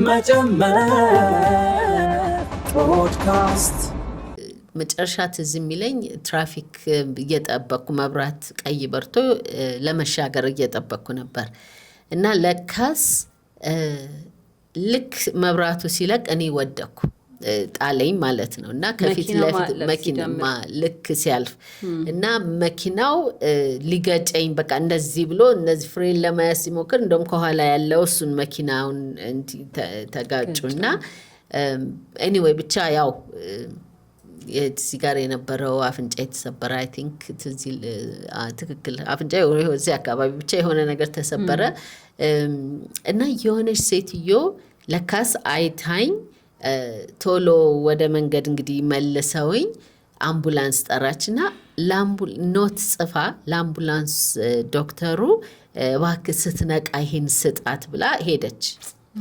ከዛ እኔ ከአምቡላንስ ውስጥ እዛ ውስጥ ሰራ የነበረው ሆስፒታል ተመልሼ እንደገና በአክሲደንት እና ኤመርጀንሲ በኩል ገባሁ ማለት ነው። እና እቃዬን ከዛ ውስጥ አውጥተው አልጋ ላይ ሲያረጉኝ ወደ ኤመርጀንሲ ክፍል ሲወስዱኝ ይህንንም ኖት ምን አለኝ፣ የሆነ ሰው ነው የሆነች ሴት ያየችሽ ነው የሰጠችሽ አለ። እና ተቀበልኩና እንዲህ ስከፍተው ምን አለች፣ ማን እንደሆንሽ አላቅም፣ እምነትሽንም አላቅም፣ ግን ሳምበዲ አፕ ዜር እንድትኖር ይፈልጉ አድኖሻል፣ ዛሬ መሞት የነበረብሽ ቀን ነበር ብላ ኖት ጽፋልኛለች። እና በጣም በቃ ሳነበው እንዴት እንዳለቀስኩ ልነግርሽ አልችልም። በቃ አሁንም የማውቀው የእግዚአብሔር እጅ የጠገነ የደገፈ አድኖኛል። ግን በቃ ሳምበዲ ያችን ደቂቃ ወስዳ ያየችውን እኔ ስነቃ እንዳይከፋኝ እኔ ስነቃ እንትን እንዳለን ማጽናኛ እንድትሆን ጽፋ ለዛ ሰጥታልኛለች። እና እኔ ስነቃ ያንን ሳነበው በቃ የተሰማኝን ደስታ ልነግርሽ አልችልም። እና ይሄንን ነው ቅድም መደገፍ ያልኩት። ህይወት በብቸኝነት አይኖርም፣ ታመምሽም አልታመምሽም። እና እንደ ህብረተሰብ ደግሞ ይሄ ነግበኔ የሚባለውን ነገር በልባችን ብንይዝ አናቅም ምን እንደምንሆን ነገ ከዚህ ወተም እንደምንሆን አናቅምና እንደዚህ ሩህ ልብ ቢኖረን እንደ ኤክስትራ አንድ ደቂቃ እኮ ነው አይደለ? ያችን ቁጭ ብላ እንግዲህ ጽፋ አብራ ጠብቃ እንግዲህ የሄደችውና እንደዛ ያ በጣም ሁሌ በቃ ያችን ሴትዮ ወመን ብሎ ነው የጻፈውና እንትን ብሎ የነገረኝና ለዚህ ነው ሴት እንደሆነች የሚያወቁት። ስሟን አላቅም፣ ምንም ነገር አላቅም። እና ገርም ነው በጣም ትንሽ እየጠብታ ነገር ግን እድሜ ዘመንሽን ስቲል አሁንም ድረስ የምታወሪው ትልቅ ታሪክ ሆነና ቀላል አይደለም። የሰው ልጅ ተስፋው ነው የሚያኖሩ። እውነት ነው። በጣም የሚገርም ነው እየተጫወትን ያለ ነው። ተመልካቾቻችን እንግዲህ በዚህ አጋጣሚ መጀመር ፖድካስትን ሰብስክራይብ እያደረጋችሁ ሀሳብ አስተያየት ካላችሁ ደግሞ ኮሜንት ላይ በመጻፍ ላይክ በማድረግ እንዲሁም ደግሞ ለወዳጆቻችሁ ይሄንን ቢሰሙ ይማሩበታል ለምትሉ ሰዎች በሙሉ ሼር በማድረግ ፕሮግራማችንን ተከታተሉ። ከወይዘሮ እናት ጋር እያደረግን ያለነው ቆይታ በዚህ መልኩ እየቀጠለ ነው። አንድ ድርጅት መክፈት እንደ ኢትዮጵያ በጣም ከባድ ነው። ቅድም የተወሰነ ጠቅሰሽዋልና ስትመጪ ይዘሽ የመጣሽው ተስፋ አለ። ከዛ እንደው እዚህ ስትመጪ ደግሞ መሬት ላይ ስታወርጁ ያለው ነገር አለ። እንደው በቃ ጦሴን እንደው በቃ በቃ 1 አመት ሰርተሽ 2 አመት ሰርተሽ ያለው ቻሌንጅ ስለሚታወቅ ነው ኧረ በቃ በፍጹም አልችልም ብለሽ፣ ምክንያቱም ተመቻቸ ህይወት ላይ ነው የመጣሽው። የራስሽ ስራ ያለሽ የራስሽ ቤተሰብ መስርተሽ እየኖርሽ ያለሽ ሴት ነሽ። አንዳንዴ እንደዚህ አይነት ስሜቶች ይሰማሉ። ቢዝነስ እንኳን ስንሰራ አንዳንዴ ወይ በቃ ምንላቸው ታይሞች አሉና እንደዛ ያልሽበት ጊዜ የለም ወይ? እሱ ነው ካወራውማ ቁጭ ብለን ነው የምናድረው። ብዙ ጊዜ ብርታት ይሆናል። ብዙ ጊዜ ማለት የምትፈተኝው አቅጣጫዎችና አንግል እኔ በቃ ስፋትና ጥልቀቱ ልነግርሽ አልችልም። በፋይናንስ ካልሆነ በአሰራር ነው፣ በህግ ነው፣ በህብረተሰብ ነው፣ በቃ በታማሚው በራሱ ነው። ብዙ ብዙ ብዙ ነገሮች አሉ ቻሌንጅ የሚያደርግሽ እና በተለይ እንዳልሹ ደግሞ ሌላ አማራጭ እንዳለሽ ስታቂ በጣም ይቆይም ብተው በቃ እላለሁ። እንደው ልጄ እንደውም ብዙ ጊዜ የሚለኛል በበጎ ፈቃደኝነት የሰራሁት ስራ ነው እና ግን ስታረጂ የሚጦርሽ እንደሌለ ታውቂያለሽ አይደለ? ስለ ራስሽ ብታስቢ ጥሩ ነው ይለኛልና በጣም ብዙን ጊዜ በቃ እኔ ይሄን አቁሜ ለራሴ ህይወት ማሰብ አለብኝ እላለሁ። በጣም የሚያደክምሽ ጊዜ አለ በጣም ግን እግዚአብሔር ደግሞ በልብሽ ያስቀመጠው ይጎትትሻል እንጂ ምንም ማድረግ አትችይም። በቃ ምንም ማድረግ አትችይም። የሰው ፊት ይከብዳል። መለመን የሚባል ነገር እኔ ደግሞ በተፈጥሮዬ ለራሴ እንኳን ሰውን ለምኜ አላውቅም። በቃ በጭራሽ አንድን ነገር ሲያጋጥመኝ እንዴት እወጣዋለሁ ነው እንጂ ከሌለ ጠይቀው ከሌለ ይርዳኝ የሚባል ነገር የለም እኔ ጋር። በአንድ በኩል መጥፎ ባህሪ ነው፣ ግን እኔነቴ ይሄ ነበር። አሁን ለኬር ኤፒሌፕሲ በቃ ሰው ሁሉ ስደውል ደግሞ ምን ፈልገሽ ነው ሆኗል። አሁን ጥያቄ ምን ፈልገሽ ነው ሆኗል። እና የሰውን ፊት ማየት ይገርፋል፣ በእውነት ይገርፋል። እና 10 ዓመት ሙሉ በዚህ በቃ በልመና ህይወት ስትኖሪ በጣም ይከብዳል። የሚጥል ህመም ላይ እንዲህ እንደሚታሰበው ኤንጂኦ ገንዘብ ይሰበስባል፣ ገንዘብ አለው ምናምን አይደለ በባህላችን በህብረተሰባችን የሚባለው። አይ ቲንክ እንግዲህ አንዳንድ ህመሞች ልበል ወይም አንዳንድ ኬዞች እንደዛ ሊኖራቸው ይችላል። ግን አንድ ነገር የማረጋግጥልሽ ኤፒሌፕሲ የለውም። እንደውም አንዳንድ ሰዎች ሲናገሩ ደረቅ ወደብ ነው ይላሉ። ኤፒሌፕሲን ምንም በቃ እንዲህ ፈንድ ምናምን የምታገኝበት ስራ አይደለም። ስለዚህ ያ ማለት ከቤተሰብ ከጓደኛ ከኢንዲቪጁዋል ነው በቃ እየሄድሽ የምትለምኚው እና በጣም የሚያደክም ስራ ነው። ቅድም ያልኩሽ ለዚህ ነው አንዳንዴ እግዚአብሔር የፈተነኝ በቃ እስቲ እዮ የኔ እጅ ነው አንቺ ሳትሆኚ እኔ እጅ ነው የሚሰራ ይሄን ስራ በቃ እንዳቀው ነው የሚያደርገኝና አሁንም አለ። እንደውም እያደገ ነው የመጣውና አሁንም አልጋ ባልጋ አይደለም። ብዙ የሚቸግረን አለ፣ ብዙ በቃ ቻሌንጅ የሚያደርግሽ አለ። ግን ቢሆንም በቃ ከእግዚአብሔር ጋር ይቻላል። እዚህ ያደረሰ አምላክ አሁን ሊተወን አይደለም። አሁን ወደ እድገት ነው ወደ ላይ ነው እና ያ ነው እምነቴ፣ ያ ነው ተስፋዬ። በጣም የሚገርም ነው። ኬር ኤፒሌፕሲ ራሱ ገቢውስ ምንድን ነው? አሁን አንድ ሰው በቃ በዚህ ጉዳይ እኔ ላግዝ ፈልጋለሁ፣ አብሬ መስራት ፈልጋለሁ ቢል አሁን ላይ ምንድን ነው የገቢ ምንጩ ምንድን ነው? ወይስ ደግሞ ሪሳይክል የሚያደርገው የራሱ ቢዝነስ አለው ወይስ ቋሚ ፈንድ አለው? አሁን እንዲህ አይነት ነገሮች ግልጽ ሲሆን ሰው አብሮ ለመስራትም ለማገዝም ለምንም የሆነ ግልጽ የሆነ ነገር ይፈልጋልና እነዛን ነገሮች እንዳፍሽ ያርግልን ነው እንዳፍሽ ያድርግልን። እኛ እንግዲህ ቋሚ ገቢ የለንም። ቋሚ ገቢ የሚባል ነገር የለም። ሁል ጊዜ በልመና ላይ በተስፋ ላይ የምንኖር ነን። ስለዚህ ፈንድሬዝ የምናረገው እዚህም አለ ውጭም አለ እዚህ አድርገን እንደምንም ከዚህ እያሟላን የምንሰራው ስራ ነው እንጂ እንዲህ ቋሚ ትልቅ ፈንደር ኖሮን አይደለም የምንሰራው። ብዙ ስራችንን አሁን ቅድም የነገርኩሽን ይሄ ትሬኒንግን የተመለከተ ከሌሎች ፓርትነሮች ጋር እንሰራለን። በዚህ በጣም ጎበዝ ነን። አንድ ነገር ስኬታማ ያደረግን ብዬ ማምነው የበጎ አድራጎትን ኃይል ወጣቶችንም ፕሮፌሽናሎችንም የመጠቀም ያንን ብዙ ጠቅሞን አላለው። ብዙ ስራችን ካቨር የሚደረገው በሱ ነው። እነዚህ በበጎ ፈቃደኝነት ኢቭን የክሊኒክ ስራችን በወር የመጨረሻው እሁድ ላይ ጤና ጣቢያ ላይ ኒውሮሎጂስቶች እንግዲህ እግዚአብሔር ያሳይሽ የነርቭ ሐኪሞች በቁጥር ነው እዚህ ሀገር ያሉት ሲኒየሮቹ እየመጡ ቮለንቲር ያደርጋሉ እና እኛ በወር ውስጥ ያየናቸውን በጣም ሲሪየስ ኬዞችን እነሱ ያዩልናል ማለት ነው። እንግዲህ እነሱ የሚያዩት በገንዘብ ቢተመን በሚሊዮን ነው አመቱ ሲያልቅ የሚሆነው። ለምሳሌ አሁን ኤምአርአይ ለተወሰኑ የምንሰጠው ሐኪሞቹ በቃ ይሄ ሰው ያስፈልጋል ሲሉ ምክንያቱም አቅሙ የለንም ለሁሉም ለማድረግ እንደዛ ሲሆኑ አሁን ከዳያግኖስቲክ ሴንተር ጋራ አብረን እንሰራለን። እነሱም የተወሰነ ቮለንቲር አድርገው የተወሰነ ፔሸንቶች በነፃ ያዩልናል ወይም ከከፈለን ዲስካውንት ይሰጡናል እና እነዚህን ፓርትነሮች በሞላ በእውነት አሁን ውዳሴ ክሊኒክን ለአመታት አብሮን የሰራው ላመሰግናቸው ይሄ እፈልጋለሁ።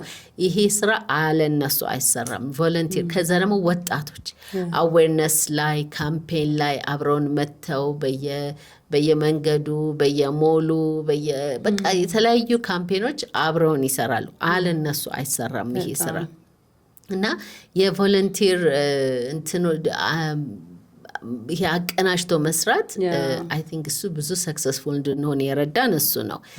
በትሬኒንግም ላይ እንደዚሁ ሌሎችን ፓርትነሮች ፈልገን እኛ ደግሞ በካሽ ደረጃ ራሳችን የምናወጣው እንግዲህ ስለ ኢንካይንዱ ስለ ፓርትነርሺፑ ነው ማወራልሽ። በካሽ ደረጃ ደግሞ የምናወጣው እንደዚህ ከኢንዲቪጁዋልስ ከግሩፕ ተሰብስቦ የሚመጣ ነው። አገር ውስጥም የሚደግፈን ካለ ድርጅቶችን እየጠየቅን የምናገኘው ነው። ትንሽ እዚህና እዚህ የተጣሉት እንግዲህ ያጠረቃቀምን ነው። ለፔሸንቶችም አሁን ያልሽው የኮፊ ክለብ የምንለው አለ። እንደዚህ ቁጭ ብለው የሚወያዩበት እንዳልሽው ቡና እየጠጡ ምሳ እየበሉ አንድ ላይ እንደዚህ በአቅምንም ገንብቶ የተወሰኑትን እንግዲህ እሱን እኛ እንደ ድርጅት አስፍተን የምናረገው ሳይሆን እሱ ቢሆን ህልማችን እሱ ነው። ግን አሁን አንዳንድ ፔሸንት አንዳንድ ፓርትነሮች ወይም እነዚህ ዳያስፖራ ጓደኞቻችን ሲመጡ ሁሌ ኑና ይውላቸዋለሁ እና እስቲ 2 ሴት ላቋቁም ወይም 1 ወንድ ላቋቁም ወይም እችን ህፃን ልጅ የሷን ቤተሰብ ልርዳ የሚሉ አሉ እና በዛ መልኩ እንጂ አቅም ኖሮን እንደዚህ ሁሉንም የምናደርገው ነገር አይደለም። ተስፋችን እሱ ነው። እኛ ትልቁ ችግራችን ምንድነው? ቦታ ነው። በቃ የምናገኘው ገንዘብ ሁሉ ለሬንት ነው የሚሄደው። ብዙ እንሞክራለን። በዚህ አጋጣሚ እንግዲህ የሚሰማ አካል ካለ በእውነት ቦታ በቃ እጃችንን ቆልፎት ያለው መርዳት የምንችለውን ገንዘብን ያችን ሰብስበሽ አምጥተሽ ለወራዊ ክፍያ ለቤት ሬንት ማውጣት እውነት ያማል፣ በጣም ያማል። ግን ደግሞ ምርጫ የለሽም። ወደ ልጆቹ ቢሆን ያ ነገር በጣም ፕሮዳክቲቭ ይሆን ነበር። አዎ ብዙ ሰውም ታስተናግዱ ነበር። ትክክል። እና ሁሉን ነገር ከዚህም ከዛም እንግዲህ ያረግን ነው የምንሰራው እንጂ እንዲህ ቋሚ ፈንደር ስራችንን እንትን የሚል ሆኖ አይደለም። እንግዲህ እኛንም መተው ማየት ከፈለጉ በ0940262581 መደወል ይችላሉ። እንደዚሁም ነፃ የስልክ መስመር አለን 9610 እና በእነዚህ ቁጥር ደውለው መርዳትም መረዳትም የሚፈልግ መርዳት በተለይ በቃኛ ትልቁ ችግራችን እሱ ነው።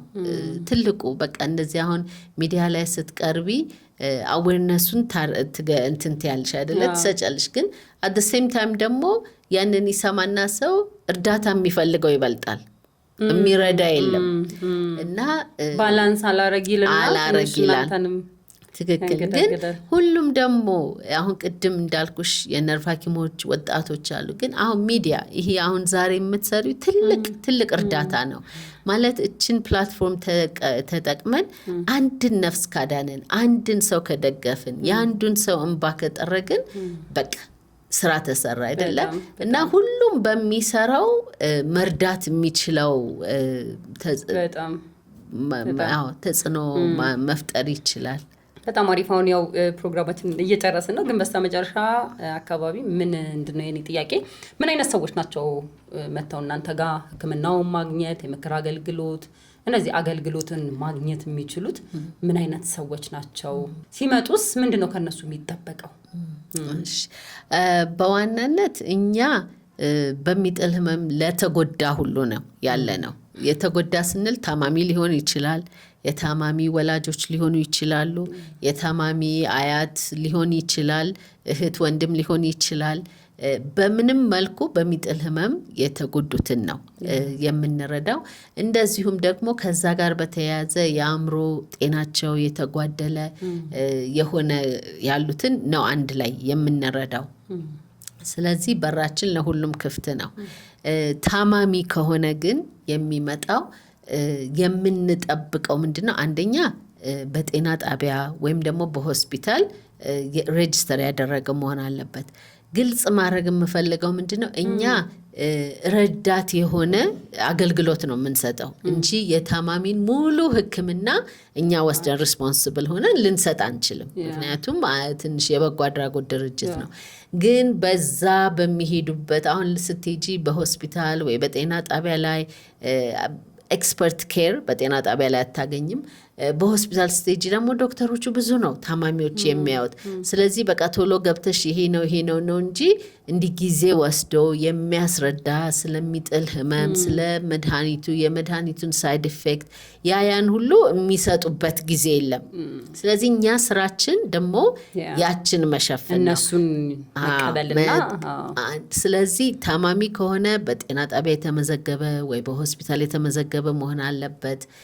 የህክምናውን ያንን አቅሙ እንደሌለው ለመረዳት የድሃ ካርድ የሚሉት አለ፣ እሱን ይዞ መምጣት አለበት። ይሄ መረዳት የሚፈልግ ታማሚን ነው የምልሽ። ስለዚህ እሱን ይዞ መምጣት አለበት እና ህክምናውን መከታተል፣ ሌሎችንም አገልግሎት አብሮ መጠቀም ያንን የሚፈልግ ሰው መሆን አለበት። ኦኬ። አሁን ለምሳሌ አንድ ሰው ሲመጣ ህክምናው ዳያግኖስ ተደርጎ ሆስፒታል ወይም ደግሞ ጤና ጣቢያ ግን ደግሞ በቂ የሆነ ትሪትመንትም አዌርነስም እንዲያርግ የሚል ምክሮችንም ማግኘት የተወሰነ ሊሚቴሽን ስላለ ዘንድ ከዛ በኋላ ሰዎች ወደ እናንተ ሲመጡ ይዘው የሚመጡት ከጤና ጣቢያና ከሆስፒታል ይዘው የሚመጡት ወረቀት ወሳኝ ነው ማለት ነው። ኬር ኤፒሌፕሲ ኢትዮጵያ 10 ዓመት ሙሉ እንግዲህ አሁን በነገርሽን መንገድ በጣም በቃ አሁን ወደቀ በቃ ቀረ ምናምን ስትዩ እንደገና እያስነሳችሁ ምናምን በጣም ብዙ ነገር ስትሰሩ ቆይታችኋልና እንደው ከዚህ ሁሉ ጊዜ በኋላ ቀደመም የገጠመሽን ነገር ነግረሽናል። በቃ እንደው በቃ በፍጹም ማረሳው ይሄ ነገር ነው የሚያስቀጥለኝ ብለሽ ማትረሹ ታሪክ የገጠሙሽ ሰዎች ከገጠሙሽ ውስጥ በጣም በቃ ይሄንን በፍጹም አረሳውምና ብለሽ የምታስቢው? እዚህ ሀገር መጀመሪያ ስታመም እኔን ያዩኝ ዶክተር ፕሮፌሰር ረዳ ይባላሉ። ያኔ አንድ ኒውሮሎጂስት ነበሩ ኢትዮጵያ ውስጥ የነበሩና አሁን በእድሜ ገፍተዋል። ይህን ስራ በዋናነት ከእግዚአብሔር ጋር ከዛ ቀጥሎ ደግሞ ብዙ እጆች የሚደግፉና የሚመክሩ በአካባቢ ስላሉ ነው ሰክሰስፉል የሆነው። እሳቸው በቃ አንድ ሰው ፕራይስለስ የሆኑ አንድ ሰው ናቸው ለኔ። ሁል ጊዜ በቃ እኔ እንደዚህ ሆንኩ እኔ በቃ ምናምን ስል እናት ተረጋጊ እንጂ ሁሌ እናት ተረጋጊ እንጂ ጥበበኛ ሰው አለበሽ እንዴ ምን ሆንሽ? እንደዚህ አይደለም እኮ እዚህ መጥተሽ ሰፖርት የሚያደርግሽ እሳቸው ነበሩና በቃ ሁል ጊዜ ከዛ እኔ ስወጣ በቃ ሊረዳኝ የሚችለውን ይደውሉና ረችን ልጅ እርዷት፣ ረችን ልጅ እንደዚህ ምናምን ይላሉ በጎንና እሳቸው በቃ ለኔ ኢትዮጵያን ሳስብ እውነት ለመናገር በቃ አለሳቸው አይሆንም ነበር። ግን አንድ ደግሞ ለመጨመር ያህል አብሬያቸው የምሰራው ስታፎች እድለኞች ነኝ። ይቅርታ አብሬ የምሰራቸው ስታፎች ከነሱ ጋር መስራት እድለኛ ነኝ ብዬ አምናለሁኝ። እርግጥ ሁሌ ጀርኒ ነው የሚያገናኝሽ በህይወት አይደለ? እና የተወሰነ ጊዜ መጥቶ የተወሰነ የሚሄድ አለ፣ ለረጅም ጊዜ ቆያለ እና እነሱ ሁሉ ብርታት ናቸው። እነሱ ሁሉ ጥንካሬ ነው። በአንድ እጅ አይጨበጨብም አይደለ? ይሄ እድገት ይሄ ስኬት የነሱም ሚና አለው እና በሰው ደረጃ በቃ ፕሮፌሰር ረዳን እንደዚሁም ስታፎቼን ትልቅ ቦታ ልሰጣቸው እፈልጋለሁ። ከዛ ደግሞ አንድ ሰው ላዳላና አልጨምር ጨምሪ። ልጄ ሁሌ ስለ ልጅሽ ምንም አላወራንም። አይ ማለት ምንድነው በቃ ለእኔ ብዙ ይሄ ስራ በጣም ብዙ ሰዓት ይፈጃል። በተለይ ደግሞ ገንዘብ ሳይኖርሽ እና የሰው ኃይል ሳይኖርሽ እኔ ቤቱን ሁሉ የምጠርግበት አመታት ነበሩ። ጠዋት ተነስቼ ጠዋት ቢሮ ገብቼ ጽዳት የሚያጸዳ ሰው ስለሌለ ቤት ወልውዬ ምናምን ነበር ስታፉን የምጠብቀው ያን ያህል ማለት ነው። ከዛ በስራም የስንቱን ፖዚሽን እየሞላሁ እየሰራሁ ነው ስሰራ ለአመታት የነበረው እና ያን ሁሉ እያየ ለእኔ ይሄ የሰዓት ሽሚያ ላይ ለእኔስ አይልም ይረዳኛል። እና እንደውም በቃ ኧረ ጤናሽን ጠብቂ ነው ስለ እኔ ነው እንጂ ለእኔ እንዲህ አላረግሽልኝም ለእኔ እንደዚህ አልሆንሽም አይለኝም። እና እሱም ትልቅ ሚና ተጫወተ። አሁን 25 ዓመቱ ትልቅ ልጅ ነው። ግን ሲያደግ ልክ እያደገ ሲሄድ እንደዚህ እንደሚያምሽ ሲያውቅ ምን ተሰማው? እንዴት ነው በደንብ አንደርስታንድ ያደረገሽ? ከልጅነቱ ጀምሮ ያውቅ ነበር ማለት እኔ በጣም በግልጽ ነው የማወራው። ሲያመኝ እንደዚህ አድርግ፣ ሲያመኝ ስቴፑ እንደዚህ ነው። በጣም ደግሞ እንዲህ ከተጎዳሁ አምቡላንስ ጥራ፣ ከሌን ጥራ። በቃ ሁል ጊዜ የማወራው ነገር ከልጅነቱ በቃ መናገር እናንተ ማለት ሲያስብ ጀምሮ የሚያውቀው ነገር ነው። ስለዚህ አብሮት የኖረበት ስለሆነ ምንም የተለየ እንትን የለም ለሱ ምንም በቃ ኖርማል ዝግጁ ሆኖ ነው ያደገው አብሮሽ እና በጣም ትልቅ ነገር ነው። በጣም ቤት ውስጥ የተለየ ነገር ሲደረግ ብዙ ጊዜ ራሳችንን የመደበቅ ወይ ደግሞ ለመውጣት ትንሽ ይከብደናል ልጆች ስንሆን። ግን እንደዚህ በደንብ ግን እየተነገረን ካደግን ኖርማል እያደረገው ነው ጭንቅላታችን የሚያድገው። ትክክል። ለዚህ ነው ቅድምም ማውራት አለብን የምለው በጣም ኢምፖርታንት ነው። ለሱም ይቀላል። አሁን ለሱ ምንም እናቴን ያማታል እንደዚህ ኤፕለፕሲ ያለባት ምንም ማለት አይደለም። ለሱ ለጓደኞቹም የተደበቀ አይደለም። አሁን አንዳንዴ ቤት ውስጥ ጥሩ አይሰማኝም ካልኩት ሊሄድ ካሰበው ነገር ልቅርልሽ ቤት ልሆን ይላል። አዎ ብትሆን ደስ ይለኛል። ወይም ደግሞ አይ ኢትስ ኦኬ ምንም ችግር የለም ሂድ። ደግሞ በአለድ ኦፕን ሆነ ስለምንነጋገር በቃ በደንብ እንደማመጣለን እና ኢትስ ሶ ኢምፖርታንት እንዲህ ማውራት ከቤተሰብ ጋር በጣም አስፈላጊ ነው። እንዲሁም ደግሞ ቤተሰቦችሽ ደግሞ በጣም ድካምሽ መኖር ያለብሽ ነገር ይሄ አይደለም፣ ያንቺ ህይወት ሌላ ነው እና ሀስል እያረግሻለሽ እየከፈልሻለሽ ዋጋ ትክክል አይደለም የሚሉ በጣም እንትኖች ይደርሱብሻልና ትክክል በስማም ሁል ጊዜ አንቺ ብትሄጂ ብትሰሪ ለራስሽ አስቢ። ደግሞ ስራው ከባድ ነው እንዳልኩሽ እንዲ አቅምሽ የተገነባ ቢሆን በቃ ሌላም ሰው ይሰራዋል። አንቺ ላይ ሁሉ በርደን አይሆንም። ቅድም ከመጀመራችን በፊት ስናወራ ነበር አይደለ? አንድ ነገር ስትሰሪ ስትጀምሪው ዋጋ ያስከፍልሻል። በቃ ለብዙ ጊዜ ምንም የራስሽ ቢዝነስም ሆነ ምንም እና ይሄም the same thing ነው። ኤንጂኦ ማለት ቢዝነስ ብለሽ አስቢው። በቃ ማለት የምታደርጊው ነገር ሁሉ ልክ እንደዛ ነው ኮሚትመንት የሚጠይቀውና እነሱም ስለኔ ስለሚጨነቁ አሁን አገር ውስጥ ትራቭል አረጋለሁ የተለያየ ክልል ላይ ወጣለሁኝና አንቺ ልጅ ጤናሽን ነው ሁሉ ጊዜና አዎ የነሱም እጅ አለበት። የብዙ እጅና ጸሎት አለበት። እግዚአብሔር ይመስገን። ይሄ ለብዙዎች እየደረሽ ያለሽው ለብዙዎች መፍትሄ እያደረግሽ ያለሽው ነገር ስለሆነ ግዴታችን ነው ሁላችንም አንቺን ማገዝም አንቺን ማበረታታም። ምክንያቱም ባንቺ ውስጥ እግዚአብሔር ሊሰራ ያሰበው ነገር አለ። ያንን ደግሞ እኛም በማገዝ ውስጥ ነው ያስባለው ያንን ነገር ማየት የምንችለው። ከዛ ውጪ ግን አሁን ለምሳሌ አንድ ሰው እንደ አይነት ነገሮች የማግኘት ይሄ ጤና ጣቢያ ራሱ የሚሄድ የማይችሉ አሁን ቅድም እንዳነሳናቸው ቆሎ የሚያዞሩ ምናምን ሰዎች አሉና ኢመርጀንሲ እንደዚህ አይነት ሰዎች ሲገኙ ምንድነው የምታረጉት? በኢመርጀንሲ ደረጃ ከተጎዱ ሆስፒታልም ጤናም ጣቢያ አላክምም አይልም። ግን ተከታታይ ከዛ በኋላ ቀጣይ ሕክምና ለመስጠት የአይዲ ጠይቃሉ። የት ክፍለ መታወቂያ የት ክፍለ ከተማ ነው የምትኖሪው? ብዙን ጊዜ ደግሞ የምናገኘው እንደዚህ ከክልል የመጡ ልጆች በትክክል ከዛ የመጡ ልጆች እናገኛለን መንገድ ላይ እንደዛ የሚወድቁ ወይም ደግሞ ገንዘብም ለማግኘት የሚያደርጉት የሚባለው ሪሊ እነሱ በቃ ትንንሽ ልጆች ናቸው እና ብዙ በዛ ቻሌንጅ አለው። ግን ከታመመ የትም ጤና ጣቢያ ሄዶ ሕክምናን አይከለከልም። ያ መታወቂያ ቢኖረውም ባይኖረውም ከዛ ግን መታወቂያ አምጣ የሚለው ያው ይጠየቃል። የማይቀር ነው፣ ሪኳየርመንቱ የማይቀር ነው፣ ግዴታ ነው። ግን ለዛች ቀን የተጎዳበትን በበራት ገባም የሚል ህግ የለም። አንዳንድ የሚሰሙ ሰዎች ቢያንስ አሁን አድራሻችሁን ምናምን ነገር አድሬስ ታደርጊና እንዲሁም ደግሞ ስልካችሁን 9610 አጭር የስልክ ቁጥር እንዲሁም ደግሞ ቦታ እንዲሁም ደግሞ ኬር ኤፒሌፕሲ ኢትዮጵያን ማገዝም በአካል መጥቶ ማየትም መጎብኘትም እኔ መጥቼ ሳየው በጣም ነው ደስ ያለኝ። ስታፎቹ በጣም በቃ ላይክ በጣም ነው ደስ የሚል ልብ ላይ እርፍ የሚያደርግ ነገር ነው። ግን ከዚህ በላይ ደግሞ መታገዝና መሰራት ያለበት ድርጅት ነው ብዬም ደግሞ አምናለሁ።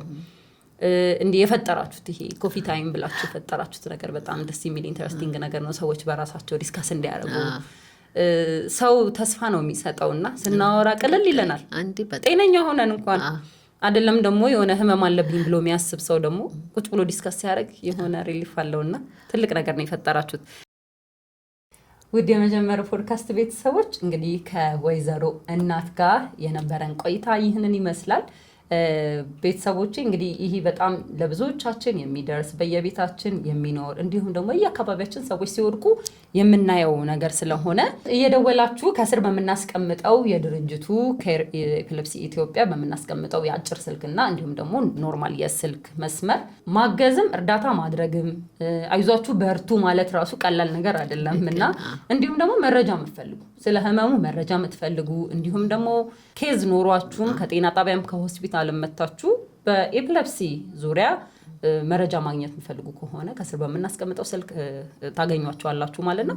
የኬር ኤፒሌፕሲ ኢትዮጵያን አድራሻ ወይዘሮ እናት ይነግሩናል። ነገር ግን መጀመር ፖድካስትን ሰብስክራይብ እያደረጋችሁ ነው ወይ? እናንተን አምነን እኛ ፕሮግራም እየሰራን ነው፣ እንግዶች እየጋበዝን ነው።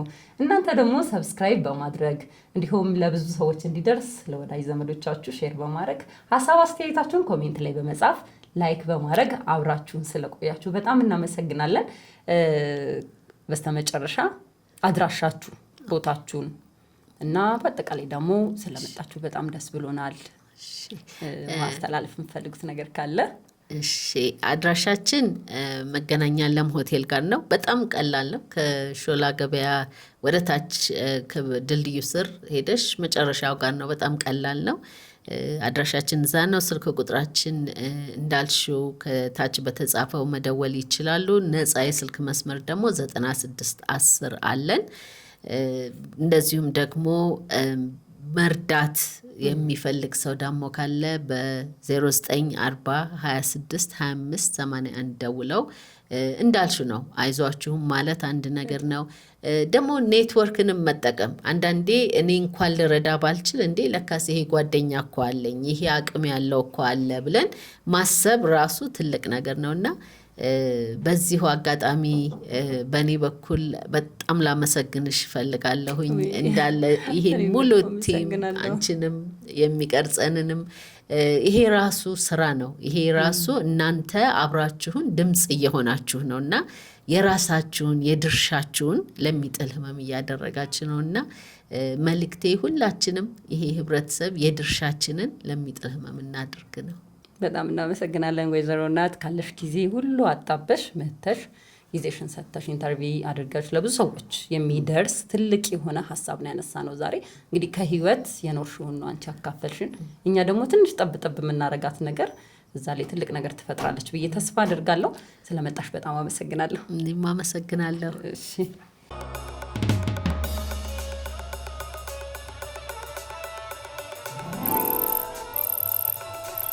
መጀመር ፖድካስት